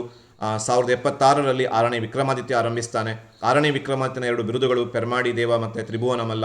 ರನ್ನನ 2 ಕೃತಿಗಳನ್ನು ಹೆಸರಿಸಿ, ಗದಾಯುದ್ಧ ಮತ್ತು ಅಜಿತನಾಥ ಪುರಾಣಗಳು. 6ನೇ ವಿಕ್ರಮಾದಿತ್ಯನ ಆಸ್ಥಾನ ಕವಿ ಬಿಲ್ಹಣ, ವಿಕ್ರಮಾಂಕ ದೇವಚರಿತಂ. ಕಲ್ಯಾಣಿ ಚಾಲುಕ್ಯರ 2 ರಾಜರುಗಳನ್ನು ಹೆಸರಿಸಿ, 2ನೆಯ ತೈಲಪ್ಪ, 6ನೇ ವಿಕ್ರಮಾದಿತ್ಯ, ಸೋಮೇಶ್ವರ 3. ರನ್ನನ ಬಿರುದುಗಳು ಯಾವ್ಯಾವುದು? ರನ್ನನಿಗೆ ಕವಿ ಚಕ್ರವರ್ತಿ ಅಂತ ಕರೀತಾರೆ. ಆಶ್ರಯ ಕೊಟ್ಟವನು ಸತ್ಯಾಶ್ರಯ. ಹೊಯ್ಸಳರ 2 ರಾಜಧಾನಿಗಳು ಬೇಲೂರು, ಹಳೆಬೀಡು. ತುಂಬ ಪ್ರಮುಖವಾದಂತಹ ಪ್ರಶ್ನೆಗಳಾಗಿ ಇದನ್ನು ನಾವು ಗಮನಿಸಬಹುದು. ಒಂದು ವೇಳೆ ಈ ಪಾಠದಲ್ಲಿ ಏನಾದರೂ 5 ಅಂಕಕ್ಕೆ ಪ್ರಶ್ನೆಗಳು ಬರಲಿಲ್ಲ, ಹೊಯ್ಸಳರ ಕಲೆ ಮತ್ತು ವಾಸ್ತುಶಿಲ್ಪ ಅಂದಾಗ ಖಂಡಿತವಾಗಿಯೂ ಅಲ್ಲಿ ಈ ಪ್ರಶ್ನೆಗಳು ಬರುವಂತಹ ಸಾಧ್ಯತೆಗಳು ಇದ್ದೇ ಇದ್ದಾವೆ. ಮುಂದುವರೆದು ವಿಷ್ಣುವರ್ಧನನ 2 ಬಿರುದುಗಳನ್ನು ತಿಳಿಸಿ ಅನ್ನುವಂತಹ ಪ್ರಶ್ನೆ ಇದೆ. ವಿಷ್ಣುವರ್ಧನನ 2 ಬಿರುದುಗಳನ್ನು ನೀವು ನೋಡ್ಬೋದು. ತಲಕಾಡುಗೊಂಡ, ಮಹಾಮಂಡಲೇಶ್ವರ, ಕಂಚಿಗೊಂಡ, ಚಾಲುಕ್ಯಮಣಿ, ಮಾಂಡಲೀಕ ಚೂಡಾಮಣಿ ಇವೆಲ್ಲವನ್ನು ಬರೀಬೋದು. ತಲಕಾಡು ಯುದ್ಧದಲ್ಲಿ ಗೆದ್ದ ಜ್ಞಾಪಕಾರ್ಥವಾಗಿ ವಿಷ್ಣುವರ್ಧನ ನಿರ್ಮಿಸಿದಂಥ 2 ದೇವಾಲಯಗಳನ್ನು ಹೆಸರಿಸಿ ಅಂತ ಇದೆ. ತಲಕಾಡಿನ ಕೀರ್ತಿನಾರಾಯಣ ಮತ್ತು ಬೇಲೂರಿನ ಚನ್ನಕೇಶವ ದೇವಾಲಯ. ಜನನ 2 ಕೃತಿಗಳು, ಯಶೋಧರ ಪುರಾಣ, ಯಶೋಧರ ಚರಿತ್ರೆ ಮತ್ತು ಅನಂತನಾಥ ಪುರಾಣಗಳನ್ನು ಬರೀತಾನೆ ಜನ್ನ, ಕವಿ ಚಕ್ರವರ್ತಿಗಳಲ್ಲಿ ಒಬ್ಬ. ರಾಘವಾಂಕನ 2 ಕೃತಿಗಳನ್ನು ಬರೆಯಿರಿ ಅಂತ ಕೇಳಿದರೆ, ಹರಿಶ್ಚಂದ್ರ ಕಾವ್ಯ ಮತ್ತು ಸಿದ್ದರಾಮ ಪುರಾಣ. ಇಲ್ಲಿ 2 ಕೃತಿಗಳನ್ನು ತುಂಬ ಕೇಳಿದ್ದಾರೆ, ಅದರ ಕಡೆ ಗಮನ ಇರಲಿ. ಜನನ 2 ಕೃತಿಗಳು, ರಾಘವಾಂಕನ 2 ಕೃತಿಗಳು, ಹರಿಶ್ಚಂದ್ರ ಕಾವ್ಯ ಮತ್ತು ಸಿದ್ದರಾಮ ಪುರಾಣ. ಆಮೇಲೆ ಹೊಯ್ಸಳರ 2 ವಾಸ್ತುಶಿಲ್ಪ ಕೇಂದ್ರಗಳು, ಇಲ್ಲಿ ನೀವು ಬೇಲೂರು ಮತ್ತು ಹಳೆಬೀಡನ್ನು ಬರೀಬಹುದು. ಹೊಯ್ಸಳರ 2 ಪ್ರಸಿದ್ಧ ದೇವಾಲಯಗಳು, ಬೇಲೂರಿನ ಚನ್ನಕೇಶವ, ಹಳೆಬೀಡಿನ ಹೊಯ್ಸಳೇಶ್ವರ. ಹೊಯ್ಸಳ ಶೈಲಿಯ 2 ಲಕ್ಷಣಗಳನ್ನು ಬರೆಯಿರಿ. ಆವಾಗ ನೀವು ಈಸಿಯಾಗಿ ಬರೀಬೇಕು. ನಕ್ಷತ್ರಾಕಾರದ ತಳವಿನ್ಯಾಸ, 4 ಅಡಿ ಎತ್ತರದ ಜಗಲಿ, ಈ ಥರ ಬರ್ಕೊಂಡು ಹೋಗ್ಬೋದು. ಶಿಲಾಬಾಲಿಕೆಯರ ವಿಗ್ರಹಗಳನ್ನು ಕೂಡ ಬರೀಬೋದು. ಇವಿಷ್ಟು ನಿಮಗೆ ಪ್ರಾಚೀನ ಭಾರತದಲ್ಲಿ ಕೇಳಿರುವಂತಹ ಪ್ರಮುಖವಾಗಿರುವಂತಹ ಪ್ರಶ್ನೆಗಳು. ಇದರಲ್ಲಿ 4ನೇ ಅಧ್ಯಾಯದ 6ನೇ ಉಪಘಟಕದಲ್ಲಿ ಯಾವುದೇ ಪ್ರಶ್ನೆಗಳನ್ನು ಕೇಳಿಲ್ಲ, ಹಾಗಾಗಿ ಅದನ್ನು ಒಳಗೊಂಡಿಲ್ಲ. ನೀವು ಕೇವಲ ಪ್ರಾಚೀನ ಭಾರತವನ್ನೇ ನೋಡ್ಕೊಳ್ತೀರಿ ಅನ್ನೋರು 4ನೇ ಅಧ್ಯಾಯದ 6ನೇ ಉಪಘಟಕದಲ್ಲಿರುವಂತಹ ಏನು ಚೋಳರು ಪಾಠ ಇದೆ, ಆ ಪಾಠದಲ್ಲಿರುವ 2 ಅಂಕದ ಪ್ರಶ್ನೆಗಳು, ಕೆಲವು ಪ್ರಶ್ನೆಗಳಿದ್ದಾವೆ, ಅವುಗಳನ್ನು ಕೂಡ ಒಂದ್ಸಲ ನೋಡ್ಕೊಂಡ್ಬಿಟ್ರೆ ಧೈರ್ಯ. ಅಲ್ಲಿಗೆ ನೋಡಿ, ಇಷ್ಟು ನೋಡಿಕೊಂಡ್ರೆ ನಿಮಗೆ 8ಕ್ಕೆ 8 ಸಿಗತ್ತೆ. ಬೇಡ, ಈ ಭಾಗ ಬೇಡ ಅಂತಂದರೆ ನೀವು ಗಮನಿಸಬೇಕಾಗಿದ್ದು 1ನೇ ಅಧ್ಯಾಯ, 2ನೇ ಅಧ್ಯಾಯ, 3ನೇ ಅಧ್ಯಾಯ, 6ನೇ ಅಧ್ಯಾಯದ ಜೊತೆಗೆ ಮಧ್ಯಯುಗವನ್ನು ನೋಡ್ಕೊಳ್ಳೋದು ತುಂಬ ವಾಸಿ. ಯಾಕೆ ಅಂತ ಕೇಳಿದರೆ, ಇಲ್ಲಿ 5 ಉಪಘಟಕಗಳಿದ್ದಾವೆ ಮತ್ತು ಎಲ್ಲ ಉಪಘಟಕಗಳು ಅತ್ಯಂತ ಚಿಕ್ಕದಾಗಿದ್ದಾವೆ. ಇದನ್ನು ನೋಡ್ಕೊಂಡ್ಬಿಟ್ರೆ ನಿಮಗೆ ಬಹಳ ಸುಲಭವಾಗಿ 8 ಸಿಗತ್ತೆ. ಬಹುಶಃ ಸ್ಮಾರ್ಟ್ ಚಾಯ್ಸ್ ಮಾಡೋರು ಏನು ಮಾಡ್ತಾರೆ ಅಂತ ಕೇಳಿದ್ರೆ, 1, 2, 3, 6ರ ಜೊತೆಗೆ 5.1 to 5.5ವರೆಗೆ ನೋಡ್ಕೊಂಡ್ಬಿಟ್ರೆ ನಿಮಗೆ ಈಸಿಯಾಗಿ ಗೊತ್ತಾಗುತ್ತೆ. ಹಾಗಾದರೆ ಏನಿದೆ ನೋಡ್ಕೊಂಡು ಹೋಗೋಣ ಪಟ್ನೆ. ಅಲ್ಬೆರುನಿ ಯಾರು? ಅವನ ಪ್ರಸಿದ್ಧ ಕೃತಿ ಯಾವುದು? ಅಲ್ಬೆರುನಿ ಯಾರು? ಇದು ಹೊಸ ಪ್ರಶ್ನೆ. ಅಲ್ಬೆರುನಿ ಒಬ್ಬ ಪರ್ಷಿಯಾದ ವಿದ್ವಾಂಸ ಅಂತ ನೋಡ್ತೀವಿ. ಆತ ಗಜ್ನಿ ಮೊಹಮ್ಮದ್ ಜೊತೆಗೆ ಭಾರತಕ್ಕೆ ಬಂದಿದ್ದ. ಕಿತಾಬುಲ್ ಹಿಂದ್ ಎಂಬ ಗ್ರಂಥವನ್ನು ಬರೀತಾನೆ. ಅಲ್ಲಾವುದ್ದೀನ್ ಖಿಲ್ಜಿಯ 2 ದಂಡನಾಯಕರು, ಇದು ಹಳೆ ಪ್ರಶ್ನೆ. ಆತನ ಅತ್ಯಂತ ನಂಬಿಕಸ್ಥ, 1000 ದಿನಾರಿ ಅನಿಸ್ಕೊಂಡಂತಹ ಮಲಿಕ್ ಕಾಫರ್, ಖಿಜರ್ ಖಾನ್, ಉಲುಗ್ ಖಾನ್ ಅವರೆಲ್ಲ ಅವನ ದಂಡನಾಯಕರು. ಅಲ್ಲಾವುದ್ದೀನ್ ಖಿಲ್ಜಿ 2 ಸೈನಿಕ ಸುಧಾರಣೆಗಳನ್ನು ಕೇಳಿದ್ದಾರೆ. ಕುದುರೆಗಳ ಮೇಲೆ ಧಾಗ್ ಹಾಕುವಂಥ ಪದ್ಧತಿ, ವಿಸ್ತೃತವಾದಂಥ ಹಾಜರಾತಿ ವಹಿ, ಇವೆಲ್ಲವನ್ನು ಬರೀಬೇಕು. 2 ಕಂದಾಯ ಸುಧಾರಣೆಗಳು. ಆತ ವೈಜ್ಞಾನಿಕವಾದ ಕಂದಾಯವನ್ನು ನಿಗದಿಗೊಳಿಸ್ತಾನೆ. ಮುಸ್ತಕ್ ರಾಜ್ ಎಂಬಂಥ ಅಧಿಕಾರಿಯನ್ನು ನೇಮಿಸ್ತಾನೆ. ಕಂದಾಯ ಅಧಿಕಾರಿಗಳ ವೇತನವನ್ನು ಹೆಚ್ಚು ಮಾಡ್ತಾನೆ. ಅವರು ಮಾಡುವಂಥ ಚಿಕ್ಕ ಅಪರಾಧಗಳಿಗೆ ಕೂಡ ದೊಡ್ಡ ಶಿಕ್ಷೆ ಕೊಡ್ತಾನೆ. ಇಂಡೋ ಇಸ್ಲಾಮಿಕ್ ಶೈಲಿಯ 2 ಲಕ್ಷಣಗಳು. ಇಂಡೋ ಇಸ್ಲಾಮಿಕ್ ಅಂದು ಕೂಡ ನಿಮಗೆ ನೆನಪಿಗೆ ಬರಬೇಕಾಗಿದ್ದು ಕಮಾನುಗಳು, ಮಿನಾರ್ಗಳು, ಗುಮ್ಮಟಗಳು, ಬೃಹದಾಕಾರದ ಹೆಬ್ಬಾಗಿಲು, ಇವೆಲ್ಲವನ್ನು ಬರೀಬೇಕು. ಮೊಘಲರ ಲಕ್ಷಣಗಳು ಯಾವ್ಯಾವುದು ಅಂತ ಕೇಳಿದ್ರು ಇದನ್ನೇ ನಾವು ಬರೆದ್ರಾಯ್ತು. 2ನೆಯ ತರೈನ್ ಯುದ್ಧ ಯಾರ್ಯಾರ ನಡುವೆ ನಡೆಯಿತು, ಯಾವಾಗ ನಡೆಯಿತು? 1192 ಪೃಥ್ವಿರಾಜ್ ಚೌಹಾಣ್ ಮತ್ತು ಗೋರಿ ಮೊಹಮ್ಮದ್ ನಡುವೆ. ದೆಹಲಿಯನ್ನಾಳಿದ ಸುಲ್ತಾನ ಸಂತತಿಗಳು ಗುಲಾಮಿ, ತುಗ್ಲಕ್, ಗುಲಾಮಿ, ಖಿಲ್ಜಿ, ತುಗ್ಲಕ್, ಸೈಯದ್, ಲೋಧಿ. ಅಲ್ಲಾವುದ್ದೀನ್ ಖಿಲ್ಜಿ ಕಟ್ಟಿಸಿದ 2 ಸ್ಮಾರಕಗಳು. ಅಲೈ ದರ್ವಾಜವನ್ನು ಕಟ್ಟಿಸ್ತಾನೆ. ಹಜಾರ್ ಸಿತಾಮ್ ಕಟ್ಟಿಸ್ತಾನೆ. ಸಿರಿಯಾ ಕೋಟೆ, ಇವುಗಳನ್ನೆಲ್ಲ ಕಟ್ಟಿಸ್ತಾನೆ ಅಲ್ಲಾವುದ್ದೀನ್ ಖಿಲ್ಜಿ. ಅಲ್ಲಾವುದ್ದೀನ್ ಖಿಲ್ಜಿ ತನ್ನ ಸಿಕಂದರ್ ಎಂದು ಏಕೆ ಕರೆದುಕೊಂಡ? ತುಂಬ ಇಂಪಾರ್ಟೆಂಟ್ ಪ್ರಶ್ನೆ. ಅವನಿಗೆ ಪ್ರಪಂಚವನ್ನೇ ಗೆಲ್ಲುವ ಆಸೆ ಇತ್ತು, ಆದರೆ ಭಾರತವನ್ನು ಮಾತ್ರ ಗೆಲ್ಲುವುದಕ್ಕೆ ಸಾಧ್ಯ ಆಗುತ್ತೆ. ಆದರೂ ತನ್ನ 2ನೆಯ ಸಿಕಂದರ್ ಅಂದರೆ ಅಲೆಕ್ಸಾಂಡರ್ ನಾಣ್ಯವನ್ನು ಟಂಕಿಸ್ತಾನೆ ಅಂತ ನೋಡ್ತೀವಿ. ಸೇನಾಪತಿಗಳು ಮತ್ತು ಇಲ್ಲಿ ರಿಪೀಟ್ ಆಗಿದೆ. ಉಲುಗ್ ಖಾನ್, ನಸ್ರತ್ ಖಾನ್ ಮತ್ತು ಮಲಿಕ್ ಕಾಫರ್ ಇವರ ಹೆಸರುಗಳನ್ನು ನಾವು ಬರೀಬೇಕು. ಮೊಹಮ್ಮದ್ ಬಿನ್ ತುಗ್ಲಕ್ನ ರಾಜಧಾನಿಯನ್ನು ಬದಲಾಯಿಸಲು ಇದ್ದ ಕಾರಣಗಳನ್ನು ಬರೆಯಿರಿ ಅಂತ ಕೇಳಿದ್ದಾರೆ. ದೆಹಲಿ ಗಡಿ ಪ್ರದೇಶಕ್ಕೆ ಸಮೀಪ ಇತ್ತು ಮತ್ತು ಹೊಸ ರಾಜಧಾನಿ ಸಾಮ್ರಾಜ್ಯದ ಮಧ್ಯಭಾಗದಲ್ಲಿತ್ತು. ಮಂಗೋಲಿಯನರ ದಾಳಿಯನ್ನು ತಡಿಬೇಕು ಅನ್ನುವಂಥ ಉದ್ದೇಶವನ್ನು ಕೂಡ ಆತ ಹೊಂದಿದ್ದ. ಇಲ್ಲಿ ನೀವು ಇಲ್ಲೊಂದು ಚೂರು ಕರೆಕ್ಷನ್ ಮಾಡ್ಕೊಳ್ಳಿ. ಏನು ಅಂತ ಕೇಳಿದರೆ, ಮಲಿಕ್ ಕಾಫರ್ ಓಕೆ, ಖಿಜರ್ ಖಾನ್ ಅವನ ಮಗ, ಅವನು ಅಲ್ಲಾವುದ್ದೀನ್ ಖಿಲ್ಜಿ. ಇಲ್ಲಿ ಖಿಜರ್ ಖಾನ್ ಬದಲಿಗೆ ನೀವೇನು ಮಾಡ್ಬೋದು ಹೇಳಿ, ಉಲುಗ್ ಖಾನನ ಹೆಸರನ್ನು ಬರೀಬಹುದು ಅಥವಾ ನುಸ್ರತ್ ಖಾನನ ಹೆಸರನ್ನು ಬರೆದರೆ ಬೆಟರ್. ಮುಂದುವರಿಯೋಣ. ತುಘಲಕ್ ಕಾಲದ ಇಬ್ಬರು ಇತಿಹಾಸಕಾರರು ಇಬನ್ ಬತುತಾ ಮತ್ತು ಬರಾನಿ. ತಾರೀಖ್-ಇ ಫಿರೋಜ್ ಶಾಹಿಯನ್ನು ಬರೆಯಲು ಆರಂಭಿಸಿದವನು ಬರಾನಿ, ಪೂರ್ಣಗೊಳಿಸಿದವನು ಶಮ್ಸಿ ಸಿರಾಜ್ ಅಫೀಫ್ ಅಂತ ನೋಡ್ತೀವಿ. ಅಮೀರ್ ಖುಸ್ರೋನ 2 ಗ್ರಂಥಗಳು ತುಂಬ ಇಂಪಾರ್ಟೆಂಟ್ ಪ್ರಶ್ನೆ. ತಾರೀಖ್-ಇ ಆಲೈ ಮತ್ತು ಖಜ್ಜಾನ್ ಉಲ್ ಫುತೂಹ್ಗಳನ್ನು ಬರೀತಾನೆ ಅಮೀರ್ ಖುಸ್ರು.